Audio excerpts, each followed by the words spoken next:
O programa que você vai ouvir agora é uma produção independente. Os fatos e opiniões aqui expressos são de responsabilidade de seus realizadores.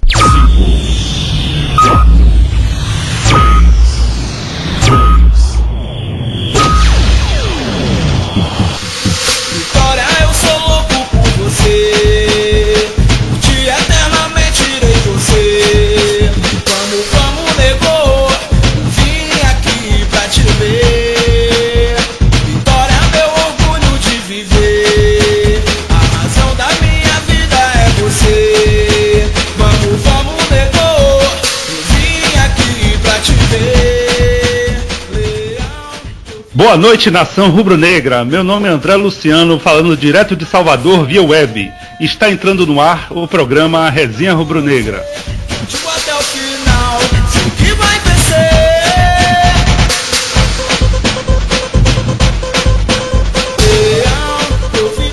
Pois é, galera, vou começar hoje apresentando nossa bancada aqui. Ítalo Oliveira, boa noite, Ítalo. Boa noite, galera rubro-negra, boa noite, torcida, boa noite, bancada. Estamos aqui mais uma vez nessa sexta-feira, dia de aumento. Só meu salário que não aumenta, né, senhor? Pois é, não recebeu salário hoje, não? Não caiu nada. Ah, tá bom, vai lá. Boa noite, seu Juba, como é que vai o senhor? Boa noite, André, boa noite aos companheiros do programa, a todos os nossos ouvintes, torcedores rubro-negros. Tudo bem, graças a Deus, André. Prazer mais uma vez estar aqui com vocês. Tá certo. Reinaldo Oliveira, boa noite. Tá animado pro jogo de amanhã? Tem que estar, né, André? Principalmente depois da derrota da última terça-feira, mesmo o time jogando bem, mas tem que estar animado, principalmente para a temporada inteira. Eu queria desejar uma boa noite a todos os ouvintes e a todos os componentes da bancada, e temos muito o que falar daqui a pouco, André. Pois é, além de falar, tem uma entrevista especial hoje, aguardada.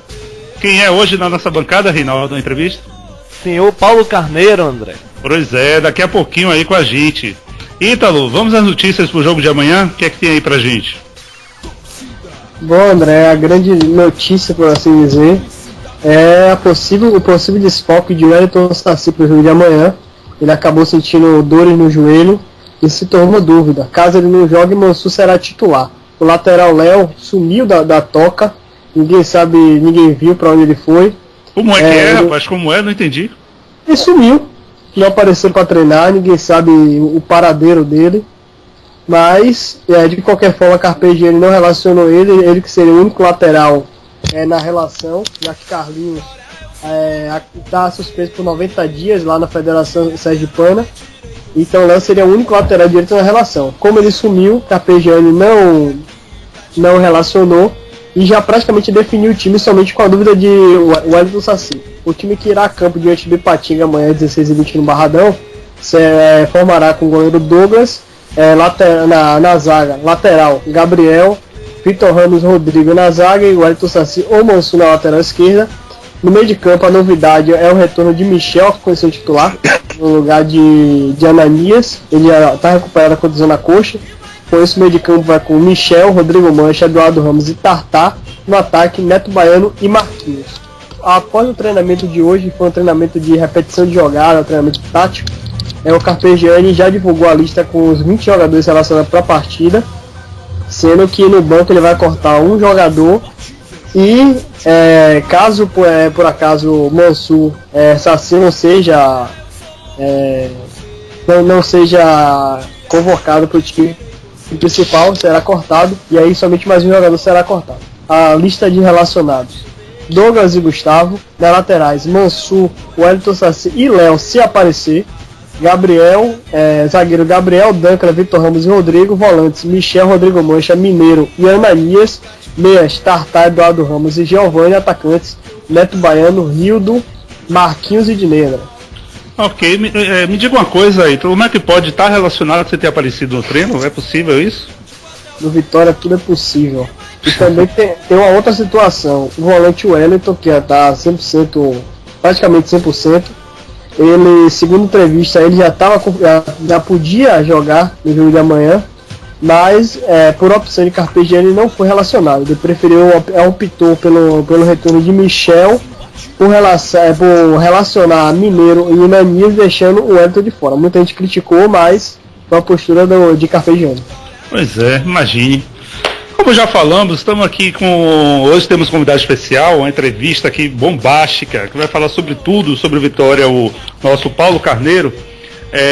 Mas continue mandando aqui, você pode mandar perguntas, durante o dia já chegaram muitas perguntas já para nós fazermos para ele. Você pode enviar via Twitter, no @resenharn, pelo nosso e-mail, contato@resenharubronegra.com, em nosso site www.resenharubronegra.com, na aba Contato, ou ainda pela fanpage Programa Resenha Rubro-Negra. Reinaldo, o Orkut pro pessoal, por favor. É Programa Resenha Rubro-Negra, André, o perfil no Orkut. Pois é, no Facebook você acha também pelo Resenha RN. Exatamente. Pois é, que horas são? 19h06. Nosso convidado está chegando aqui, e já aproveitando, vou falar uma breve história aqui sobre ele, um resumo da vida dele. Paulo Roberto de Souza Carneiro nasceu em Salvador no dia 25 de fevereiro de 1951. Estudou no Colégio Militar da Bahia e no 2 de julho. Formou-se em 1976 em Engenharia Mecânica pela Universidade Federal da Bahia e trabalhou em grandes empresas ligadas ao ramo de equipamentos, montagens industriais e tubulações. Nelas foi técnico e gestor. Oriundo de uma família ligada ao futebol, Paulo Carneiro, nome como ficou mais conhecido, engajou-se definitivamente à gestão esportiva. Assumiu o cargo de diretor e vice-presidente do Esporte Clube Vitória entre os anos de 1988 e 1991. Neste ano, tornou-se presidente do clube. Porém, em julho de 2000, acompanhando a tendência do futebol na época, uma nova empresa surgia, o Vitória S.A. Paulo Carneiro foi eleito então para seu comando até 2005, e durante esse período também elegeu-se vereador e deputado estadual por 2 vezes. Em sua gestão, o Vitória colecionou com o time profissional 15 títulos, sendo 12 estaduais e 3 pelo Campeonato do Nordeste. O rubro-negro foi internacionalizado através de sua divisão de base, que chegou a jogar em diversos países. O escudo e a marca eram reconhecidos em qualquer lugar. Paulo Carneiro também foi responsável pela construção do patrimônio do clube, pelo centro de treinamento, concentração e pela conclusão do nosso santuário, o estádio Manuel Barradas, hoje nossa casa. Boa noite, Paulo Carneiro. Faltou falar alguma coisa? Que isso. Eu agradeço o convite de estar aí com vocês, que representam essa facção jovem que cresce diariamente, apaixonada pelo clube, e portanto eu agradeço o convite e estou à disposição de vocês, da torcida que nos ouve nesse momento, e à disposição. Ok, obrigado, Paulo.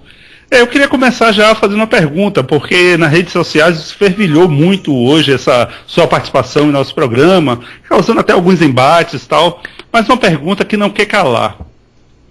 Você quer ser presidente do Vitória novamente? Olha, André, ser presidente do Vitória foi um sonho de infância e que me fez abandonar minha carreira como engenheiro e num momento de ascensão profissional muito grande, trabalhar numa empresa multinacional suíça e num momento de grande conturbação na vida administrativa do clube, o que era uma constante, o que foi uma constante em toda a sua história praticamente. Tivemos poucos momentos de paz política no clube. Eu fui guindado à presidência do Vitória, substituindo Ademar Lemos Júnior, que não tinha mais condições de continuar no clube. Eu era seu vice-presidente e assumi o Vitória em fevereiro de 91, depois de uma luta muito grande com nossos opositores, e precisou até um pouco de coragem de todo o grupo para que eu assumisse. Teve liminares, eu fui retirado do clube durante alguns meses e depois, graças a um recurso na Justiça da Bahia, nós assumimos definitivamente o Vitória. Quer dizer, assumi legalmente em janeiro de 91, mas graças a essa liminar, o clube ficou um mês e meio sem presidente, e assumiu um interventor, e a partir daí, a partir do recurso, eu assumi definitivamente a cadeira de presidente do Vitória. Portanto, ser presidente do Vitória para mim é uma coisa que eu sonhei desde os 10 anos de idade, 15 anos de idade. Portanto, para mim seria sempre uma grande honra. Mas nesse momento, eu penso sempre o Vitória do futuro, o Vitória do século XXI. E nesse momento eu acho que eu posso ajudar o Vitória, vou estar no processo sucessório.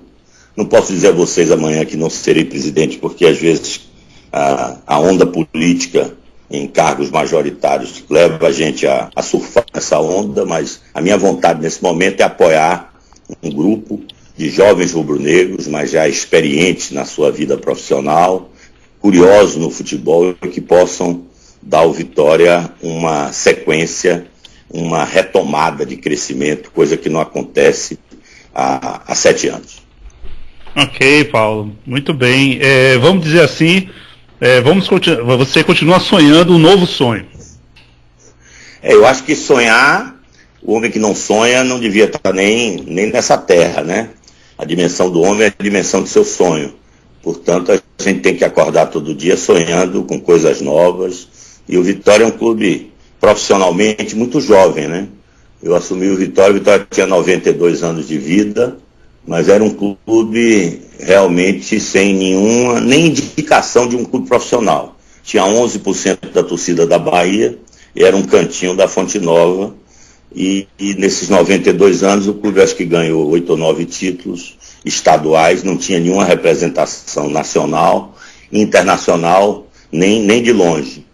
Portanto, eu acho que o Vitória é um clube jovem. Se você considerar de 92 para 2012, você tem 20 anos de efetivamente de um trabalho mais profissional e, portanto, o Vitória tem ainda um grande espaço de crescimento, porque ele tem que se tornar um clube nacional. Ele já é um clube nacional, mas precisa galgar um espaço nessa luta ferrenha contra a atual estrutura do futebol brasileiro.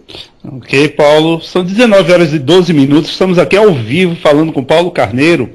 E continue mandando as perguntas pra gente. Daqui a pouco eu passo os nossos meios de comunicação. Juba, por favor, o Paulo Carneiro é todo seu. Boa noite, Paulo. A gente, hoje pela tarde, tivemos várias perguntas, recebemos dos nossos ouvintes, principalmente pelo Twitter, pelo Facebook, pelos meios de comunicação em geral. E tem a primeira pergunta que a gente gostaria de fazer, que foi nosso ouvinte Jorge Rios e Jorge Silveira, através do nosso Facebook, que eles fazem a seguinte pergunta para você.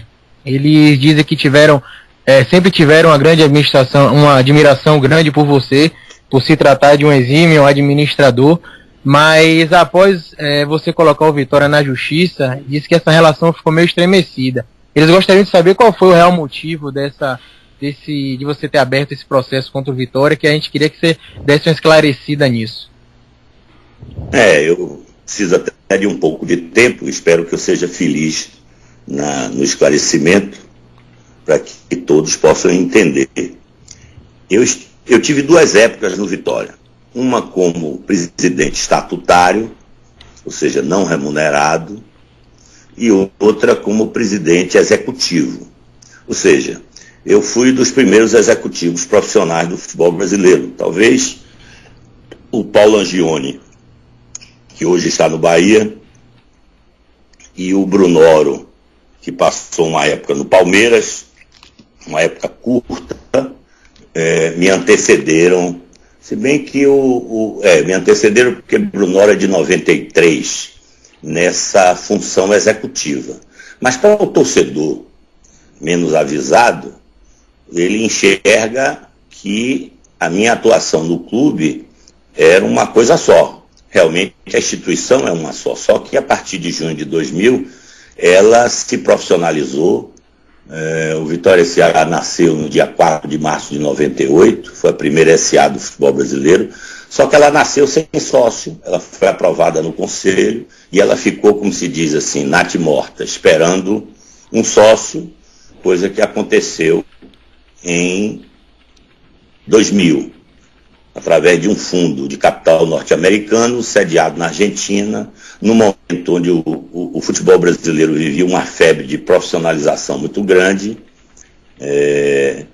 Havia uma tendência de transformação, as leis estavam mudando quase que mensalmente do futebol, e todos queriam e exigiam que o futebol fosse profissional. E o Vitória sempre buscando sair na frente, o Vitória, através de um dos maiores bancos do mundo, o Chase Manhattan, nós estivemos em Nova York, contratamos esse banco para ser o advisor financeiro do Vitória. O que é o advisor financeiro? É um assessor financeiro que vai buscar no mercado um investidor para o Vitória. O Vitória queria crescer, na década de 90 já tinha, vamos dizer assim, construído praticamente todo o seu patrimônio, faltava só a concentração do profissional, que a gente ficava ali no Jardim Armação, numa casa cor-de-rosa, não sei se vocês lembram, mas o centro de treinamento foi em 97, o estádio, a iluminação em 94, e todo ano o Vitória tinha uma inauguração. Nós nunca, até 2005, quando já estávamos na segunda divisão, nós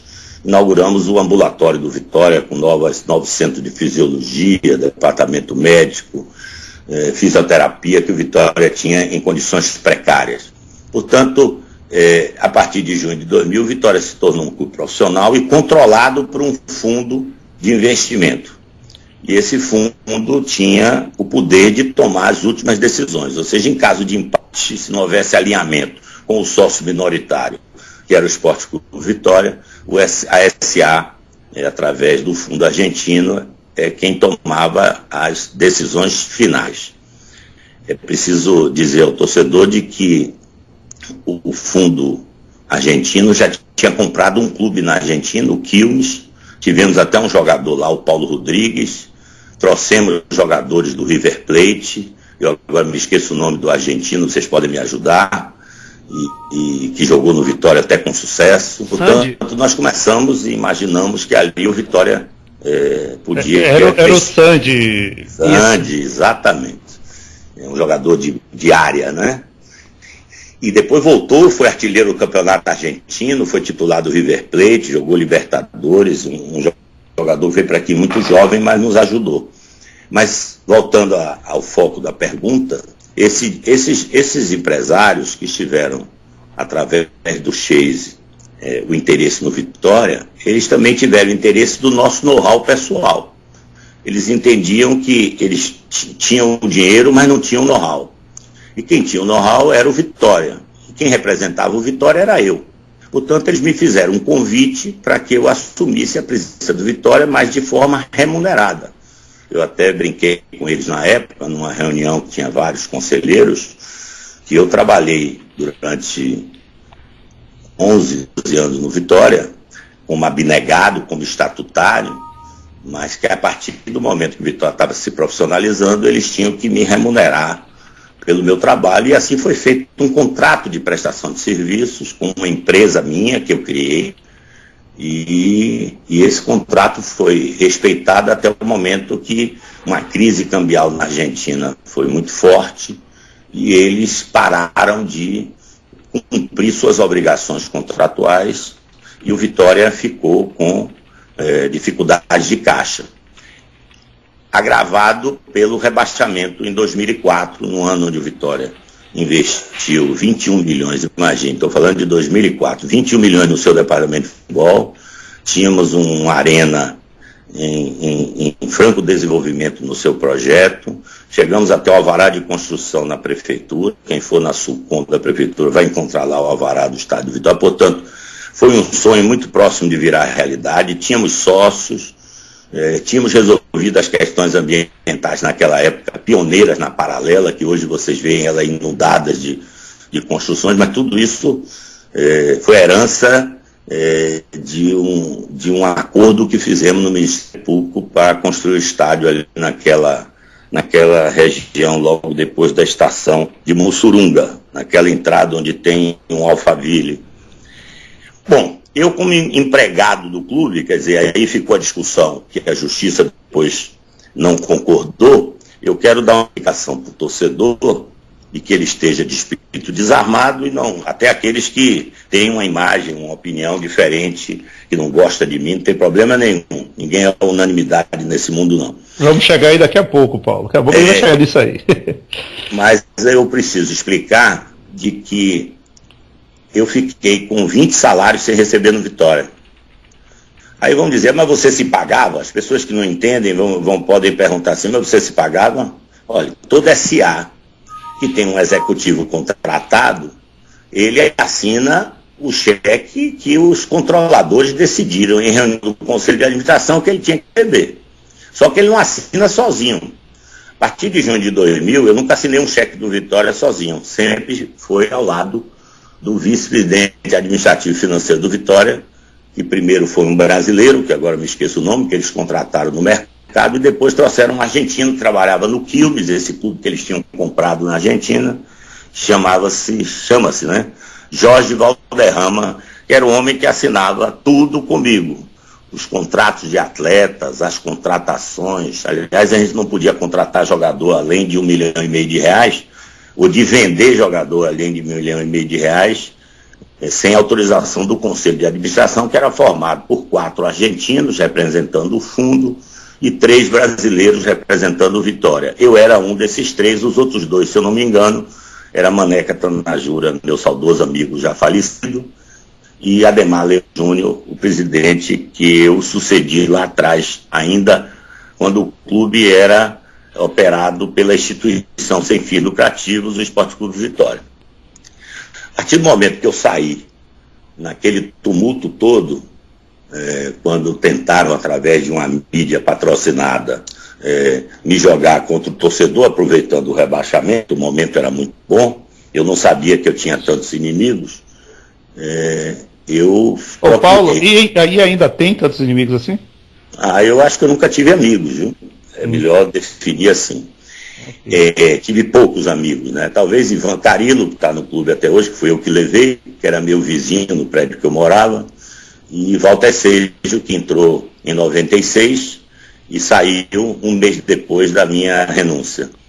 Pois bem, nesse processo empresarial, profissional, eu procurei, através de Sejo, o senhor Jorge Sampaio, que era o Vitória S.A. na época. Isso já tinha se passado alguns meses, ele já tinha assumido o Vitória S.A. acho que em janeiro de 2007, eu posso estar enganado nas datas, e ele teve um encontro com o Dr. Walter Sejo, que também tinha salários atrasados, porque se a gente entrou em crise de caixa, não seríamos nós, os mandatários, que iríamos receber o dinheiro na frente dos funcionários e dos atletas. E assim foi feito, ficamos lá com muitos meses de salários, e quando eu saí eu queria receber o meu dinheiro ali, independente da minha paixão clubística, dos meus ideais, dos meus sonhos, estava a minha atividade profissional. Eu não era mais político, eu precisava receber o produto do meu trabalho. E assim foi feito, fizemos uma reunião com ele num restaurante ali na entrada da Cidade Jardim, que tem um posto de gasolina, um restaurante de comida francesa. Vocês também podem me ajudar, que a gente velho esquece os nomes. Mas o fato é que nessa reunião que eu não participei, só o Sejo participou, o Jorginho Sampaio disse que se a gente quisesse receber o dinheiro, que a gente fosse para a justiça. Eu acho que eu cometi um erro. Eu deveria ter ido à justiça comum, já que meu contrato é de prestação de serviços. Mas, caminhando na direção do meu vice-presidente, que tinha, vamos dizer, o direito mais líquido, né? E nós resolvemos ir para a Justiça do Trabalho. E na Justiça do Trabalho, as pessoas que estiverem nos ouvindo nesse momento, entendam que, como eu era presidente, para eu provar a vinculação trabalhista, eu precisava ser subordinado a alguém. Existem 2 doutrinas na Justiça do Trabalho com relação a executivos de empresas para provar a sua vinculação. Uma é a subordinação e a uma outra função superior, e a outra é a subordinação ao Conselho de Administração. A doutrina majoritária é a subordinação funcional. Eu era o presidente mesmo executivo, eu não tinha subordinação. E não conseguimos provar isso na justiça e perdemos. Eu perdi, Sejo ganhou, porque Sejo era subordinado a mim. Então a vinculação trabalhista para ele foi mais fácil de provar. A minha foi mais difícil. Inclusive eu ouço algumas bobagens aí de que eu tinha falsificado documentos, e cabe aqui uma explicação. Então, para a pessoa que nos acusa, que não tem qualificação para me contestar em nada, mas para a torcida em geral, que ouve, lê e às vezes pode formar uma opinião equivocada, o que ele fala de educação é da minha carteira profissional. Agora imaginem, senhores, eu que trabalhei na Odebrecht, trabalhei na Ultratec, que trabalhei no Polo Petroquímico durante 10 anos. Lá implantei e montei algumas fábricas, modéstia à parte, que a minha especialização é em instalação industrial, como você colocou aí no perfil, ver se eu ia falsificar a minha carteira de profissional. O que aconteceu é que, como eu era o presidente e o Conselho de Administração do Vitória, majoritariamente argentino, aprovou o acordo de prestação de serviço comigo, me autorizaram a fazer a minha vinculação. E eu autorizei o senhor Rinaldo, que está no clube até hoje, e assinava a maioria das carteiras dos funcionários, a assinar a minha carteira de profissional. E aí o Vitória, se defendendo da minha ação, me denunciou por falsidade ideológica, que é uma coisa muito distante dessa falsificação barata de assinatura de documento, né? As pessoas podem até não gostar de mim, mas me respeitem, certo? Minhas carteiras estão aqui, certo? E eu estou, inclusive, em processo de aposentadoria e, portanto, elas são absolutamente legítimas. E na questão processual, nós perdemos a ação na Justiça do Trabalho, mas o meu direito na Justiça Comum continuou legítimo na medida que eu quisesse reclamar os meus direitos do Vitória S.A., que era o meu contratante, o meu empregador, e do Esporte Clube Vitória como sucessor. Porque a partir de 2004, quando nós recompramos as ações do clube que estava em poder do fundo argentino, do fundo Excel, o contrato eu tenho em meu poder, ele é bem claro, tem uma cláusula que diz que a partir daquele momento, a administração do Esporte Clube Vitória a administração do Vitória S.A. passa a ser do Esporte Clube Vitória, que passou a ser o controlador das ações na medida que recomprou essas ações ao fundo argentino. Portanto, essa é a explicação. Para concluir, muita gente fala de que eu pedi 10 milhões ao Vitória.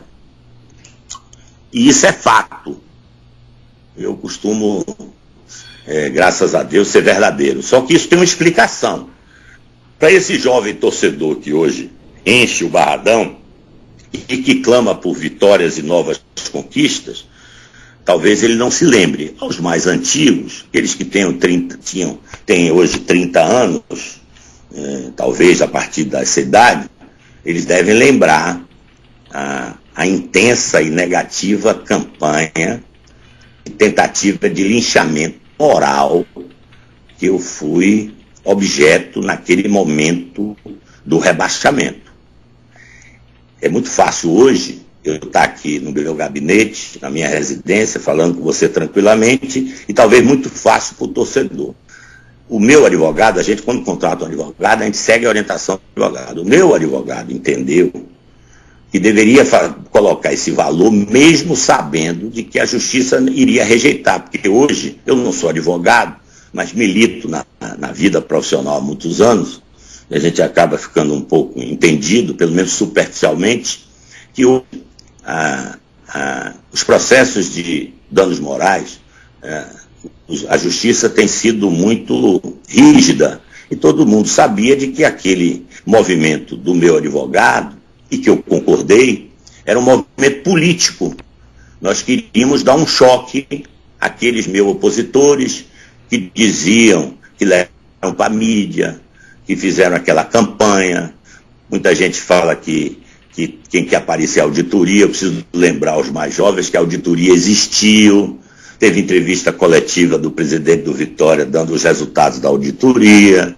Depois teve entrevista coletiva minha respondendo com fatos tudo que foi colocado da auditoria. Veja como um tempo em que se carrega, mesmo as pessoas que não tenham 60 anos como eu, às vezes se esquecem. Houve auditoria sim, houve entrevista, tem matérias em jornais, eu respondi à auditoria. A auditoria cometeu alguns equívocos, porque na época, André e a seu público e aos seus amigos da mesa, o Vitória era comandado por 2 grupos. Quem fez a auditoria não foi Alex Portela e seu grupo. Quem fez a auditoria foi Rodolfo Tourinho foi senador da República pela Bahia, que era meu amigo, que me apoiou durante toda a minha gestão, que me ajudou, eu tenho habilidade para dizer isso, mas ele, quando com o rebaixamento, ele era um torcedor apaixonado, ele resolveu se voltar contra mim. Até hoje ele nunca me explicou, até porque nós deixamos de nos cumprimentar, e eu tinha razões de sobra para isso.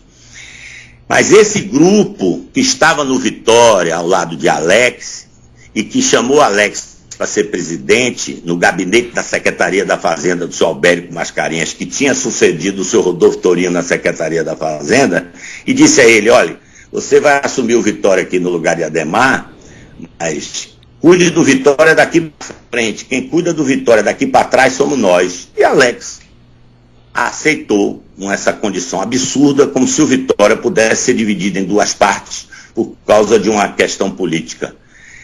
Essa é a explicação que eu já me estendi, colocando algumas coisas que podem satisfazer a curiosidade do nosso torcedor. Ok, eu até deixei você... Parece que foi um desabafo, você falou uma história toda, porque tem um monte de pergunta aqui, você acabou respondendo, está chegando aqui para alguns ouvintes, e acabou respondendo nessa sua explanação. E eu deixei... né? Pois é, e eu deixei exatamente você explanar um pouco, tal, mas se... Pela quantidade de perguntas que tiver aqui, se a gente continuar nesse ritmo, a gente só acaba amanhã de manhã o programa e olha lá, viu, Paulo? Mas essa é uma oportunidade que eu agradeço a vocês, sim. Porque o tempo se carrega de... Se você tem um cara na mídia, isso lembra muito aquele nazista alemão, Goebbels. Ele enganou um povo culto, educado, produtivo, que é o povo alemão, dizendo que a raça alemã era uma raça pura, não podia se misturar. Mas ele falou isso tantas vezes, mesmo com os meios de comunicação tão mais reduzidos, que o povo alemão acreditou e nós vivemos aquela tragédia mundial da Segunda Guerra. Quer dizer, trazido, guardadas as proporções para o dia de hoje, se você tem um canal de mídia, de rádio, que todo dia conta uma mentira para você, que diz que você é isso, que você é aquilo, que não apresenta um documento, que não apresenta uma prova, nada. O torcedor jovem, principalmente os mais jovens, eles que não viveram a época de sacrifício que o nosso grupo vive no Vitória, de fazer xixi na mangueira porque não tinha nem banheiro, de sentar num banco de Kombi, e já o clube com 92, essa turma pode e acaba se convencendo. Com o agravamento do rebaixamento, o cenário era ideal, né? Para uma campanha de linchamento moral que eles tentaram e não conseguiram, porque, graças a Deus, o que nós fizemos pelo Vitória é uma coisa indelével e que não é uma campanha frágil, de gente sem intelecto, sem formação moral, que vai mudar meu estado de ânimo, nem vai esconder a verdade por muito tempo. Ok. Juba, a palavra é sua ainda. Bom, André, aproveitando que ele respondeu já algumas perguntas aqui e tocou no assunto que o Vitória, sobre o rebaixamento do Vitória em 2005 e sobre essa questão desse esculacho moral que ele teve, vamos dizer assim, Paulo Carneiro, eu queria saber de você qual foi o principal fator que levou o Vitória ao rebaixamento para a Série C em 2005. Rapaz, um dia eu encontrei Mustafa Contursi, presidente do Palmeiras, que é muito maior do que nós, e que nós rebaixamos aí no Barradão com o jogo, acho que ganhamos de 4-2 em 2002. Ele tinha sido chefe da delegação do Brasil na Copa do Mundo 94, ligadíssimo à CBF, o pessoal de Ricardo Teixeira, mas era meu amigo. Um dia eu perguntei para ele, o que aconteceu com o Palmeiras? Ele disse, Paulo, eu não sei explicar. O futebol é um esporte muito coletivo. Se você quiser elencar fatores, a gente pode elencar alguns. No caso específico na segunda divisão, há 5 jogos da fase decisiva, que ainda não era pontos corridos, o Vitória brigava para se classificar. E a partir daí, tanto que o nosso treinador René Simões, que tinha, eu me lembro que eu trabalhava muito com pesquisa, ele tinha nas últimas rodadas, quando eu pensei em tirar ele, 92% de aprovação, porque o Vitória não ganhava muito, mas ganhava. Ganhava, perdia, se perde, ganha. E o campeonato estava muito compacto. Quer dizer, 2 derrotas você ia para baixo, 2 vitórias você ia para cima. E o jogo do Ceará, que nós fizemos 1-0 com o Leandro Domingos, aos 10 minutos do segundo tempo. E se a gente ganha o jogo do Ceará, a gente teria classificado. Só que a partir daí o time desandou e não ganhou mais. E só empatou o último jogo da Portuguesa, quando houve aquela armação do Criciúma com o CRB e o Vitória foi rebaixado. É difícil de explicar. Muita gente fala, o Vitória tinha salários atrasados. Mentira. E eu respondo essa mentira e provo. Peguem uma certidão da Justiça do Trabalho de 2005 em diante e vejam quantas ações trabalhistas tinha dos jogadores do Vitória, porque se tinha salários atrasados e eu saí, era muito natural que os jogadores fossem à Justiça buscar seus salários, né? Então, isso não aconteceu, certo? As ações na Justiça foram mínimas e de questões, às vezes, que nem fugia de salário, como o caso de Felipe, que depois que eu saí, junto com seus empresários, foi à Justiça do Trabalho buscar uma liminar. E a liminar, quem não é advogado pode não entender, mas eu vou tentar explicar. A liminar não é uma decisão definitiva, é uma decisão provisória, quando o direito da outra parte, ele se sente bem ofendido. E ele entendeu isso, conseguiu eliminar o Justiça do Trabalho, e o Vitória, já depois de mim, não recorreu. Um simples agravo de instrumento derrubava, porque o argumento dele era muito frágil.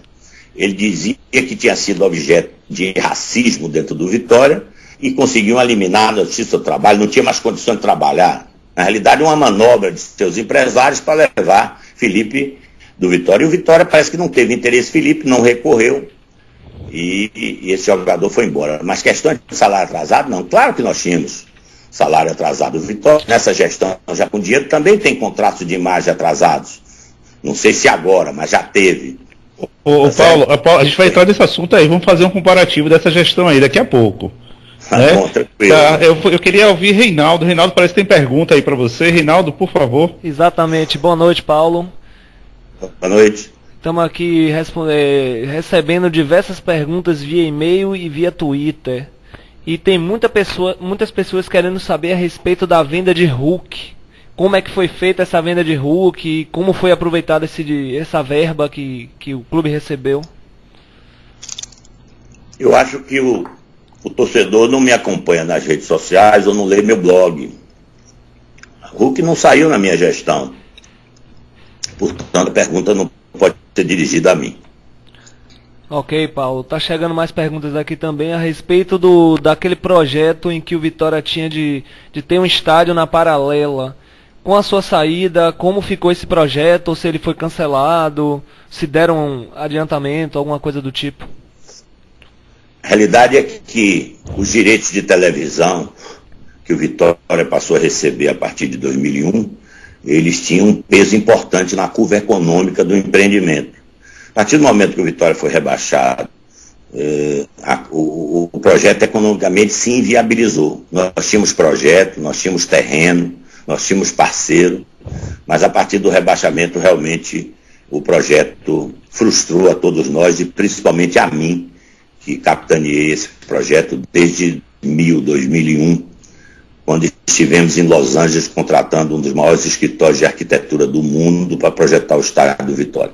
Se aquele maldito rebaixamento não tivesse acontecido, com certeza não teríamos a Fonte Nova para a Copa do Mundo, porque o estádio já estava sendo projetado dentro do caderno de encargos da FIFA, pois ele já estaria como o estádio do Atlético Paranaense. O nosso estádio era muito mais moderno que o estádio do Atlético Paranaense. Ainda digo mais para satisfazer a curiosidade do torcedor, ou dos torcedores e de vocês, de que o estádio do Corinthians hoje, que está sendo construído, chamam de Itaquerão, está sendo projetado pelo mesmo arquiteto que projetou o estádio do Vitória. E o estádio, e o projeto é o mesmo do estádio da Arena do Vitória, eles só cresceram em tamanho. Portanto, o estádio do Vitória hoje, ele foi matriz para o projeto do estádio do Corinthians, que vai abrir a Copa do Mundo. Insistindo ainda nessa pergunta, Paulo, foi até perguntado aí se isso já teve algum adiantamento diverso, teve algum investidor que já deixou dinheiro disso, alguma coisa assim? Não, nós tínhamos, chama de protocolo de intenções. O O que eu posso lhe dizer é que quando o Vitória foi rebaixado, o contrato de parceria para a construção do estádio já estava no meu computador e no computador do vice-jurídico da época, Dr. Antônio Carlos Menezes. Portanto, nós já estávamos na fase de finalização dos contratos para que a obra ia começar em setembro de 2005. Ok, Reinaldo? Vou continuar, André.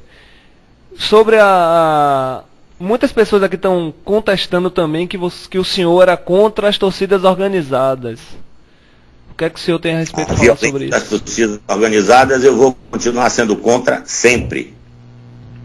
E a forma das torcidas organizadas. Ok. Só tem mais uma perguntinha aqui.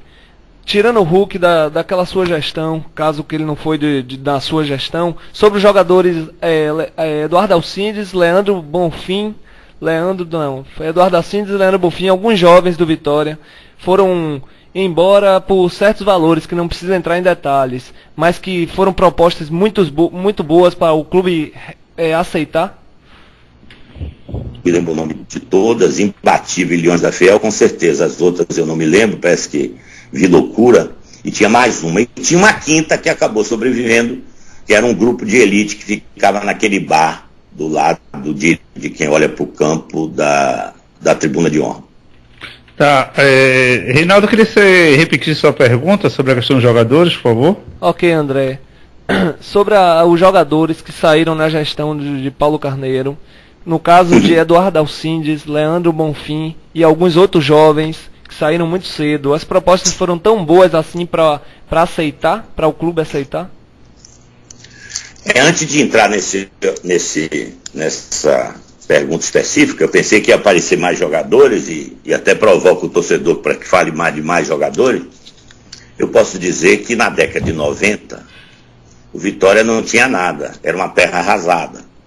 E nós não tínhamos dinheiro nem de televisão, porque o Vitória só entrou no Clube dos 13, colocado por mim no ano de 2000, e as receitas só apareceram em 2001.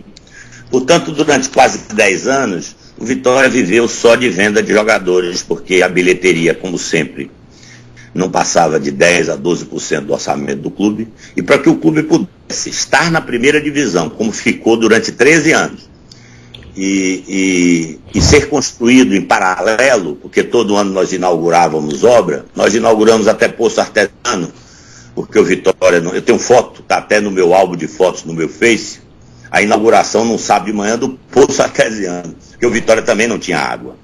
Eu me lembro de Toninho Oliveira, meu preparador físico, em 91, tirando água do tanque de balde para poder tomar banho no final dos trabalhos. Portanto, essa é a realidade do Vitória, um clube que já tinha 92 anos de vida. Portanto, durante a década de 90, é preciso que o torcedor jovem, que os mais velhos sabem, o jovem, que hoje representa a maioria da torcida do Vitória, ainda bem, né? Forjada toda em cima da nossa época de vitórias e de conquistas e de realizações. É preciso lembrar que na 90, nós fomos finalistas do Campeonato Brasileiro de 93, semifinalistas em 99, não tínhamos dinheiro de televisão, nunca tomamos dinheiro em banco, nunca tomamos financiamento público, né? Nem patrocinadores públicos como a Petrobras que tem aí, né, que o Vitória é obrigado a dar 1.000 ingressos por jogo, se eu não estou enganado. Nós não tínhamos nada disso. Nós tínhamos que vender jogadores. E foi o que fizemos. Certo? Todos os jogadores têm vendas organizadas e contabilizadas no clube. Eduardo Alcides é um caso à parte. Esse jogador não era do Vitória. O jogador era de um empresário amigo meu, Juliano Bertolucci, o mesmo que vendeu Davi Luiz, já depois da minha saída, e que levou 50% de Elkson. Na época ele tinha uma relação muito boa comigo, tinha um jogador que ele tinha um problema de tendão de Aquiles, precisava se recuperar, e eu trouxe ele para o Vitória, ele se recuperou e chegou a jogar o Campeonato Brasileiro de 2002 pelo Vitória, e depois ele foi devolvido ao seu empresário, que usamos esse jogador sem gastar nada, sem salários. Ele era jovem e essa foi uma parceria que fizemos que, se não deu retorno monetário ao clube, deu a satisfação satisfação de poder usá-lo durante, se não estou enganado, o Campeonato Brasileiro de 2002, que por pouco o Vitória também não chega às finais, em função de um jogo que a gente tinha que ter ganho, empatou com a Ponte Preta fora de casa. Mas, quanto a Leandro Domingues, quero lembrar ao torcedor que Leandro Domingues foi vendido em 2001 com autorização do Conselho de Administração do Vitória S.A., porque nenhuma venda a partir de 2000 acontecia sem autorização dos controladores da S.A. Ele foi vendido à vista com 18 anos por PSV da Holanda por 3 milhões de dólares. Ok. Tem só mais uma perguntinha aqui, André. Pegando esse embalo sobre os jogadores, tem uma pergunta aqui de Walter Seija Filho. Qual o legado da administração de Alex em 7 anos? O clube cresceu? Quantos jogadores foram revelados neste período? Olha, o legado de Alex resume-se aos campeonatos estaduais, porque no patrimônio nada foi construído, deixamos 6 campos prontos lá em cima, atrás do estádio, o torcedor conhece, 2 desses campos já foram asfaltados, uma coisa absurda, nós trabalhamos duro ali, porque ali é uma área de lixo, nós colocamos tratores do meu saudoso amigo Mané Catanajura para trabalhar ali, uma terraplanagem, imagine você puxar lixo, uma coisa é puxar terra, outra coisa é puxar lixo com chuvas. Nós levamos, acho que mais de 1 ano fazendo aquele movimento, nem de terra, é de lixo, para que a gente pudesse aproveitar aquela área para fazer mais 6 campos por Vitória, porque tínhamos 3 em 97, mas sabíamos que 3 era muito pouco. Vitória queria crescer na sua base, queria fazer escolinha. Deixei os campos prontos e 7 anos depois os campos estão no mesmo lugar. Jogadores revelados, eu queria que vocês, que são jovens, me apontem qual foi o jogador do Vitória revelado que tem valor comercial no mercado brasileiro hoje. Ou seja, que tem clube assediando para comprar. Jogadores feitos por essa gestão nos últimos 7 anos. Se vocês me apontarem algum, eu vou reconhecer. E se apontar 1 ou 2, representa muito pouco numa curva de eficiência do trabalho de base. Ô Paulo, chegando algumas mensagens aqui, inclusive uma de Josemi, que sempre está participando aqui do nosso programa, se você amasse o meu Vitória, não colocar na justiça. Tá vendo? A pergunta você respondeu, mas foi uma mensagem, um protesto que ele fez aqui. Essa questão de amor seria muito bonito se a gente pudesse trabalhar de graça, sabe? O Jorginho Sampaio saiu do Vitória, era remunerado, era presidente. O Jorge Sandi, que foi vice-presidente colocado por Rodolfo Tourinho no Vitória, saiu do Vitória já nessa gestão de atual, e botou Vitória na justiça. Certo? Pessoas que não representaram nada na história do clube. Eu trabalhei durante 10 anos no Vitória, com a minha atividade profissional ligada à política. A partir do momento que o Vitória se profissionalizou, por que eu tinha que trabalhar de graça? E por que eu não tinha que receber os salários que foram acertados comigo? A empresa não era minha. A partir dali é preciso que o torcedor entenda. Não tem nada a ver com amor. Vou contar uma historinha aí para o torcedor, que ele aproveite. O Zico, quando foi vendido para o Udinese, naquela época, a lei do futebol, vocês não sabem, era baseado na deliberação 10/86 do antigo Conselho Nacional de Desportos. E o jogador tinha direito a 15% de cada transação, que hoje não tem mais. Porque hoje ele está livre, ele pode negociar bilateralmente com o clube, através de seus empresários. Mas na época era assim. O Zico saiu, foi para o Udinese. E dizem as más línguas que o avião nem aterrissou em Udine e já tinha uma ação na justiça contra o Flamengo dos 15% que o Flamengo não pagou. Entendeu? A questão da paixão nada tem a ver com a questão profissional. É preciso que a gente perca esse complexo vira-lata, que a gente é tão espizinhado como nordestino, e que a gente possa enxergar a realidade diferente. Eu nunca fui rico, precisava trabalhar, larguei minha profissão, me dediquei ao Vitória. Quando eu tive a oportunidade de me profissionalizar e de me remunerar, em função de tudo isso que eu já comentei, o Vitória ficou sem me pagar, o Vitória S.A.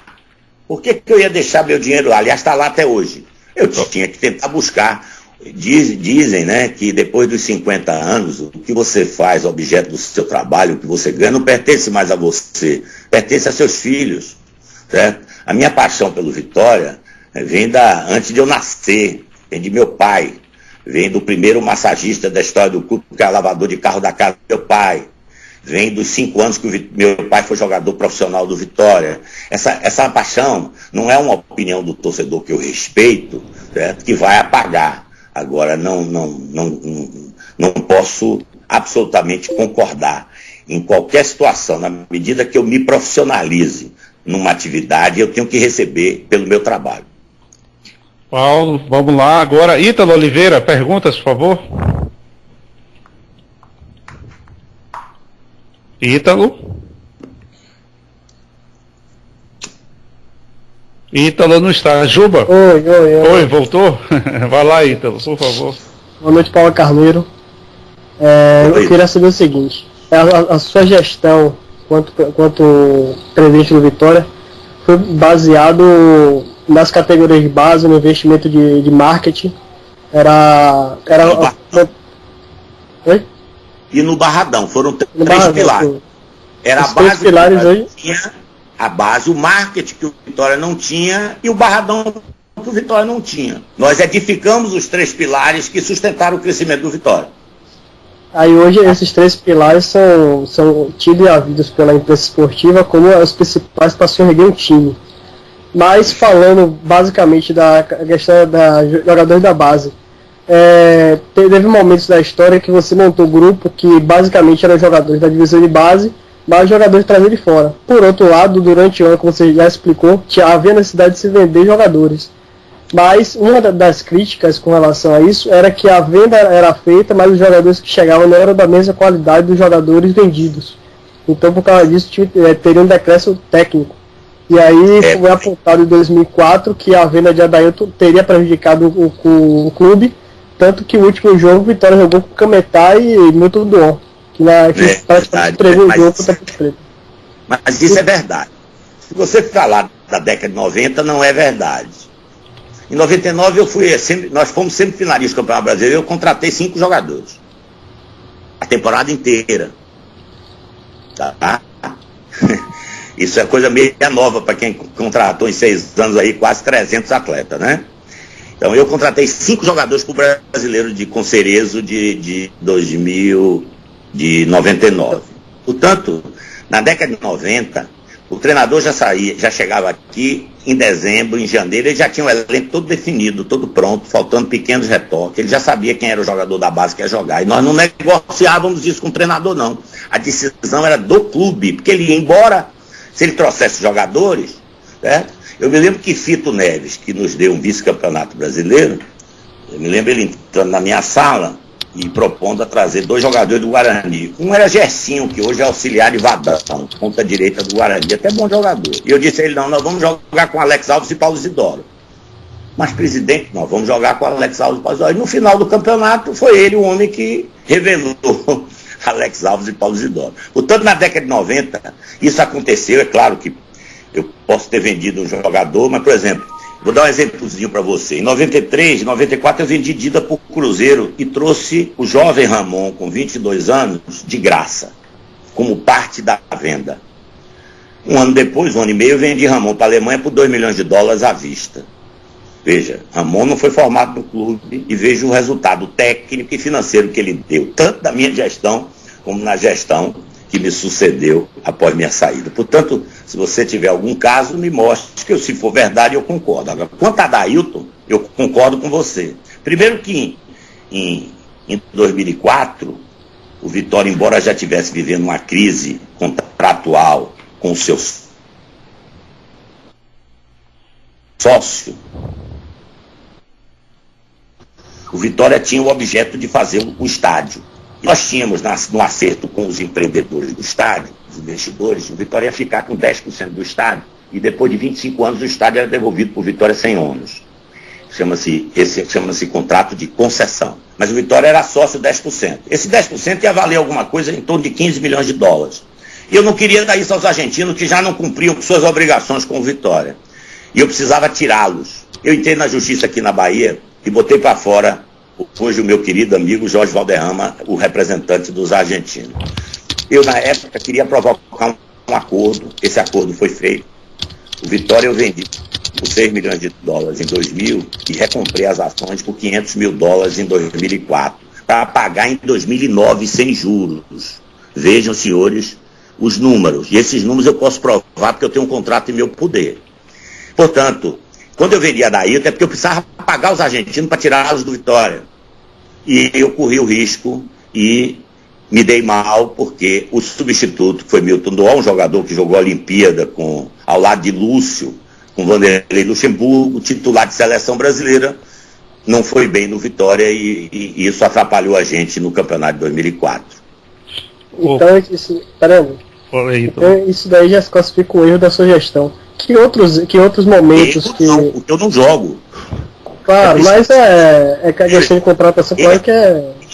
Me perdoe, erro é uma coisa muito grave para se dizer. Se você me disser que eu devia ter mandado Edilson embora em junho de 2004 e ouvi os conselhos dos meus pares e não mandei embora, eu vou lhe dizer que eu errei, certo? Como o futebol, para você apurar a responsabilidade depois de um resultado, você fora do campo, é uma coisa muito subjetiva, mas se eu pudesse eleger o fator mais determinante da queda do Vitória de 2004, quando nós tínhamos um grande time que chegou à semifinal da Copa do Brasil, que até o meio do ano era considerado o melhor time do Brasil e depois teve aquela queda impressionante no Campeonato Brasileiro, eu posso dizer, não pela figura de Edilson, que até jogou muito bem, mas pelo relacionamento que ele tinha com o grupo de jogadores. Quando o Vampeta saiu e eu tirei Oswaldo de Oliveira, o Vitória não ia cair se eu tivesse tirado Edilson. Isso é uma convicção minha. Agora você vai dizer, é uma verdade? Não sei. Certo? É uma convicção minha. Agora, erro por ter trazido um zagueiro de seleção para jogar no Vitória, certo? É complicado eu dizer que foi erro. Agora, o objetivo era muito maior. Eu pensava lá na frente, eu pensava no Vitória com uma arena aqui na paralela, moderna, para que o Vitória estivesse hoje se ombreando a Corinthians, São Paulo, Palmeiras. Esse foi o motivo. O motivo era muito nobre, viu? O motivo era nobre, mas temos que ficar convencidos que a contratação, o desempenho do jogador não foi aquilo que foi esperado. Normal, porém, né? Para quem contratava tão pouco, né? Eu errava muito pouco também, né? Eu contratava muito pouco, sabe, Ito? Eu nunca gostei de trazer jogador de fora, a não ser Bebeto, Petkovic, Aristizábal, alguns jogadores internacionais que eu trouxe, Gabrit, Maestre. Eu gostava de contratar jogadores de nome, porque o Vitória precisava de ídolos, precisava fortalecer sua marca. Agora, contratava muito pouco, porque quem deu os títulos ao Vitória foi a nossa divisão de base, sem dúvida nenhuma. Claro, mas tiveram alguns jogadores que o senhor contratou que foi uma lástima em campo. E aí, impossível, né? Almir, lateral esquerdo. Teve o Wilson, lateral direito, o Ramalho, que foi mais ou menos, que era criticado pela torcida. Mas foram dotados assim. Teve Esquerdinha, teve Leandrinho, teve tantos jogadores que eu trouxe brilhantes, né? Eu nem me lembro quantos. O Wilson, fazia aquele Dão. Eu trouxe tantos jogadores brilhantes no Vitória que jogaram, o próprio João Marcelo, Aguinaldo Liz. Nossa senhora, se eu for enumerar aqui, vai dar uns 100 atletas, viu? De brilhantes participações no Vitória. Esse percentual que você insiste aí, eu tenho certeza que não chega a 5%. Agora é raro para chegar lá. O Vitória acabou de trazer um lateral direito, está suspenso por 90 dias. Isso comigo nunca aconteceu, não. Ok, continue mandando perguntas aqui para o nosso Twitter, @resenharn, nosso e-mail contato @resenharrubronegra.com, em nosso site www.resenharrubronegra.com na aba contato, ou ainda na fanpage Programa Resenha Rubro-Negra. São 19h59. Eu queria falar, Juba, vamos lá, perguntas para Paulo Carneiro. Eu gostaria de saber de Paulo Carneiro o que foi que ele sempre falou que era um torcedor realmente do Vitória, continua falando até hoje. Eu queria saber o que foi que levou ele a aceitar o convite de Marcelinho Guimarães e assumir a gestão de futebol do Bahia. Isso é simples de explicar, embora muita gente não entenda, eu lamento. Primeiro que isso não tem nada a ver com paixão, né? Francisco Horta foi o homem que criou a máquina tricolor, fluminense apaixonado até hoje, juiz de direito, um homem de caráter indiscutível e trabalhou mais de 5 anos no Flamengo.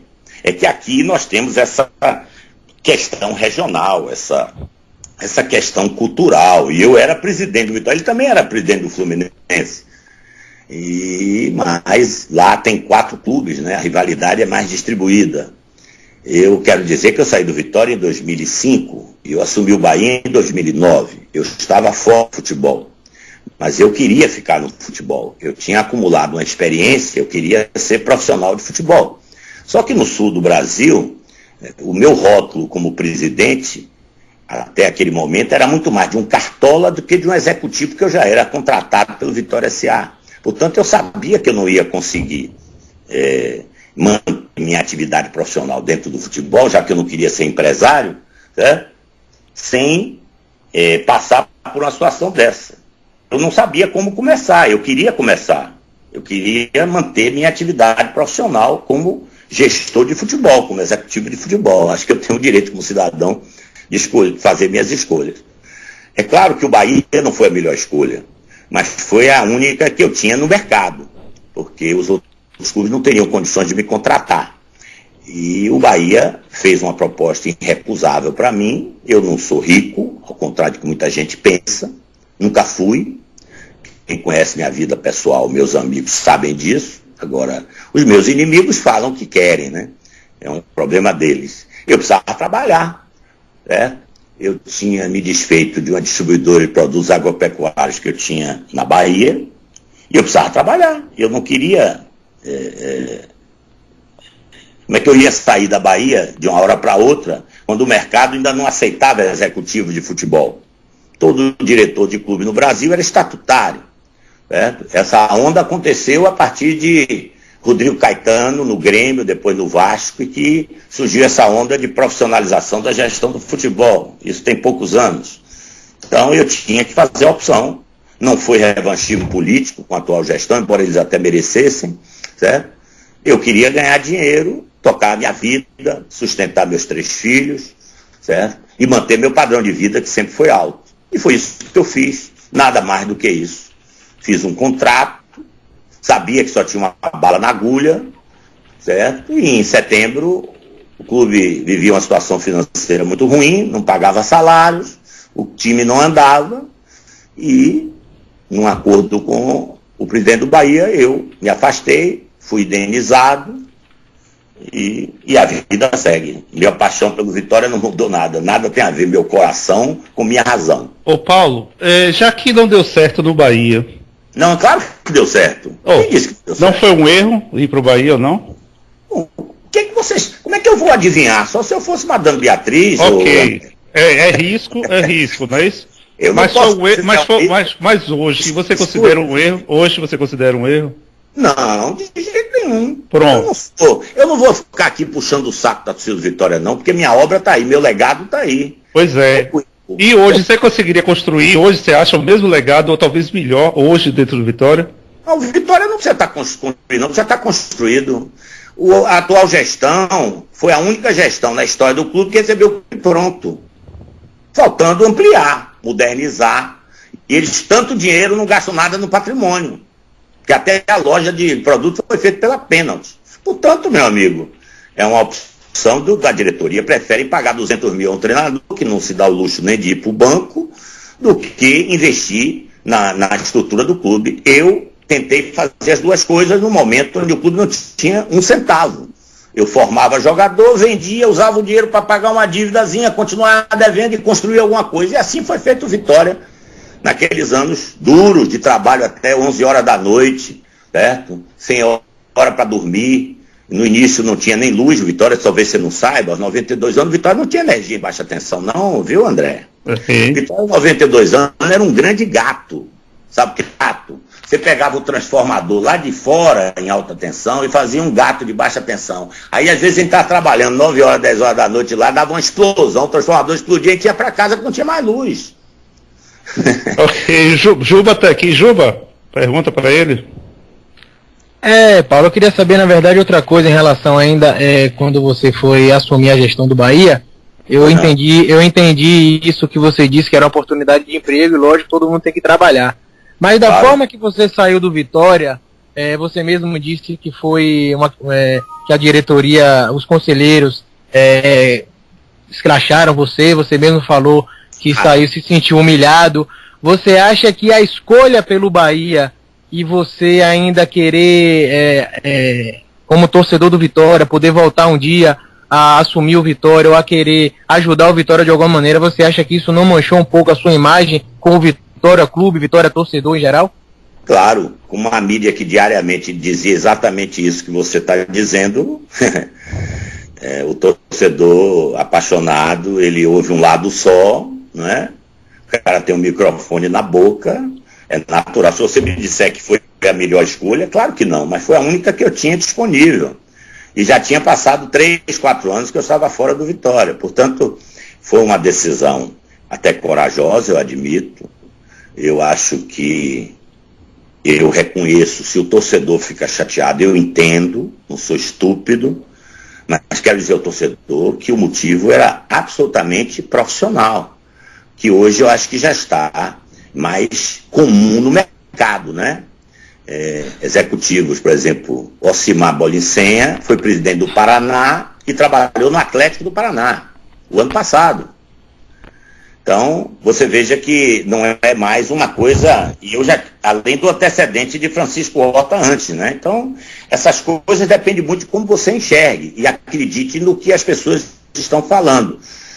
Não houve nada de excepcional. E eu acho até que dei uma contribuição boa ao Bahia, porque eu estruturei o Bahia em 9 meses, né? E a maioria que trabalha dentro do Bahia não cansam de me ligar e reconhecem diariamente. Porque, modéstia à parte, eu não tenho problemas de competência para trabalhar, porque eu fui bem formado e não entrei no futebol de paraquedas, certo? Tenho herança de futebol, meu pai jogou no exterior, em clube grande. Portanto, eu tinha uma herança e eu usei minha formação como engenheiro. Dizem que o engenheiro pode tomar conta de uma lavanderia chinesa até uma fábrica enorme, e eu usei minha formação como engenheiro para reconstruir o Vitória, que nem reconstruir, né, que o Vitória não estava construído, construir um clube quase centenário. Então, não vejo nada, eu vejo sim, os mais radicais vão continuar achando que eu deveria ter ficado, procurado qualquer outro emprego, qualquer outro trabalho, mas eu deveria trabalhar no Bahia. Mas o número que me ofereceram foi irrecusável. Ok. Ítalo, aqui é o nosso engenheiro também, nosso estudante de engenharia, aproveitando, comece pela lavanderia, Ítalo, como o Paulo Varneiro falou. Vai lá, pergunta para ele. Paulo, em uma das suas últimas entrevistas ao Bahia Notícia, você falou das dívidas que você teria deixado em caixa, que era em torno de 9 milhões em ativo a pagar. Não é ativo, é passivo. Passivo, isso mesmo. Desses 9, 2 milhões o clube não precisava pagar, 15 milhões, se eu não me engano, era de impostos, e teria deixado em caixa 8 milhões, e mais fora com os jogadores que o Vitória vendeu, no caso com os ativos, seriam 30 milhões. Como essa diretoria disse que o Vitória teria 100 milhões de dívidas, fazer um cálculo rápido, essa diretoria teria deixado uma dívida de 116 milhões ao clube. Bate os números?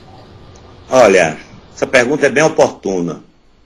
Até porque não fomos nós que dissemos que o Vitória estava devendo próximo de 100 milhões, não é verdade? Foi o vice-presidente do Vitória, o seu Carlos Falcão. Agora, vocês não são contadores, e a maioria dos torcedores que estão nos ouvindo nesse momento também não são. Mas o que chama a atenção, analisando o balanço do Esporte Clube Vitória, recentemente publicado, que está no site do clube, é que ele trata a conta corrente do controlado. Quem é o controlado? O Vitória S.A., e ele coloca no balanço do clube os ativos do Vitória S.A., e por isso que o resultado é tão bom. Mas ele não coloca o passivo. Portanto, ele maquiou o balanço. Porque eu preciso lembrar aos senhores que em 2000, quando nós vendemos Vitória ao Vitória S.A., os ativos de futebol do Vitória e mais os ativos de marca, ou seja, os ativos que geravam receita financeira, foram transferidos do Esporte Clube Vitória para o Vitória S.A. Deu para entender? Pois bem, o Esporte Clube Vitória ficou sem atividade econômica, com um balançozinho pequenininho, certo? Um valor pequenininho. E isso perdurou durante 10 anos. Portanto, agora que o Vitória retornou os ativos de futebol e os ativos de marca do Vitória S.A. para o Esporte Clube Vitória, era natural que o balanço, o que é balanço? É o acúmulo de resultados ao longo de um período que a empresa existe, né? Esse balanço tem que aparecer com resultado bom, agravado de que ele não colocou os passivos, só colocou os ativos, e nas notas explicativas não explicam nada. Quer dizer, como é que em 2009 a dívida era 86 milhões, se eu não estou enganado, e agora até o clube deve 6 milhões, se eu não estou enganado, ou 10 milhões. Como é que pode isso? Então, quando eu deixei o Vitória em 2005, e eu sou cuidadoso com o meu financeiro, nós tiramos o conta a pagar do clube. Nós tínhamos um sistema operacional, informatizado, e eu apertava o dedo, eu sabia a situação do Vitória do contas a pagar. Eu tenho isso aqui em meu poder. E a conta não chegava a 9 milhões. E nós tínhamos débito fiscal de 15 milhões que foram parcelados pelo time Mania por 20 anos, 240 meses. E não é pago pelo caixa do clube. Portanto, a dívida real de curto prazo ficava na casa de 8 a 9 milhões. Como é que o Vitória hoje deve 80, 90 milhões? Eu estou falando de 17 de setembro de 2005. Isso eu provo. Aceito qualquer debate, estou com os documentos em mãos. Como é que pode o Vitória, em 6 anos, dever tanto? Agora, apresenta um balanço maquiado, tem que chamar um maquiador desses famosos aí para investigar. Porque o passivo do Vitória S.A. não aparece no balanço, só aparece a conta corrente do ativo. Hoje eu tive cuidado de consultar um contador muito experiente e ligado ao Vitória, que me confirmou, o Paulo aqui só tem ativo, não tem passivo. Portanto, os senhores que hoje ocupam as mídias sociais e dão essa representatividade ao Vitória, uma coisa fantástica, que eu admiro muito, precisam investigar isso. Porque esse balanço do Esporte Clube Vitória é produto de um período onde o Esporte Clube Vitória não teve nenhuma atividade econômica, porque ela era toda no Vitória S.A. Como é que agora você apresenta um balanço só com os ativos e não aparecem os passivos? Paulo, mais uma pergunta só. Na sua gestão, no finalzinho da sua gestão, quando houve um aumento de ingresso, e aí não vamos entrar na questão do valor, uma das suas entrevistas, salvo me engano, você falou que o clube não precisava da torcida. E isso acabou ficando de forma, ou foi deturpada pela imprensa, ou ficou um pouco mal explicada. Hoje, a sua opinião como... Quantos anos você tem? Hoje eu tenho 23 anos. Então você tinha 15 anos, né, quando eu saí do Vitória.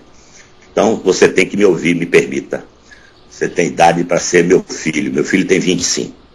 Isso é uma mentira, deslavada mentira. Vem cá, você acha que eu trouxe o Bebeto e Petkovic pro Vitória pro estádio vazio? Você acha que eu trouxe esses jogadores todos pro estádio vazio? Que eu não precisava da torcida? Não foi isso. Deixa eu explicar a verdade é uma só. Eu estava num programa na TV Educativa com o saudoso Armando Oliveira.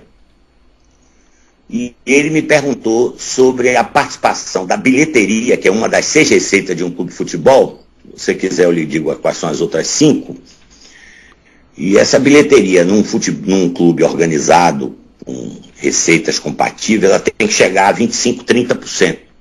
E a do Vitória na época chegava a 8%. E eu disse a Armando Oliveira, e as pessoas estavam no programa, de que o Vitória não vivia da bilheteria. Porque o torcedor é para o estádio, mas o resultado no balanço do clube, no budget, como dizem os americanos, era pouco representativo.